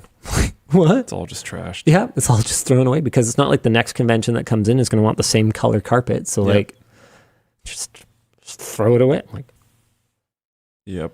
and it's one of those things where like I make my kids sort our recycling and everything, but like in the grand scheme of things, sorting that can compared to like commercial waste. Yeah. Where's the 2024 or 2025 sticker pack bonus? I don't know. That's a good question. We must have had a bunch left over. Maybe soon. And last one I got for you today. Oh, DeWilso9 says, I work for Siemens and we looked at storing the carpets. It made no financial sense. Yeah, I get it. But so they just, Cosmic Remix. Yeah, they just throw it away. Those booths, they just throw them away. Even the cost of transporting them like back to where these companies came from in some cases, it doesn't make any sense. Some companies take a more pragmatic approach. Noctua, for instance, reuses the same Computex booth every year. They just fold it up and unpack it. And I love that. I respect that. Yep. Griffin says, I work in construction in Vegas. The smooth of good materials that get thrown away in my shed is ridiculous. Yeah, I don't know what smooth means in this context, but neither. Sure. Amount. It was autocorrect or something. Okay. Dear Luke, as Dan's direct report, do you have any advice to get him to be less aggressive at curating these? Pro tip for Linus, don't eat solid food for 2 weeks, even if they say you can after 3 days. I think he's less aggressive with it because what's the current runtime of the show? We're at 3 hours and 50 seconds. Yep. So that's why. I think we're trying to not do the 5 any hour advice WAN to shows get him anymore. to be less aggressive? Like, do you want me to make? He wants you to curate more. Oh, is what I'm interpreting this as. Oh yeah, no, I have time. Yeah, but meanwhile, I've got my wife asking when I'm going to be home. So, yeah, exactly. You know, it is what it is. We're at Dan's 1 hour, doing it for 5 minutes over time. The betterment of our sanity. Yeah, he takes care of us. I try my Dan best. is the shield. I try my best. That's all I got. Yeah, I was just going to say, speaking of trying his best, though, Earth to Linus, we're done.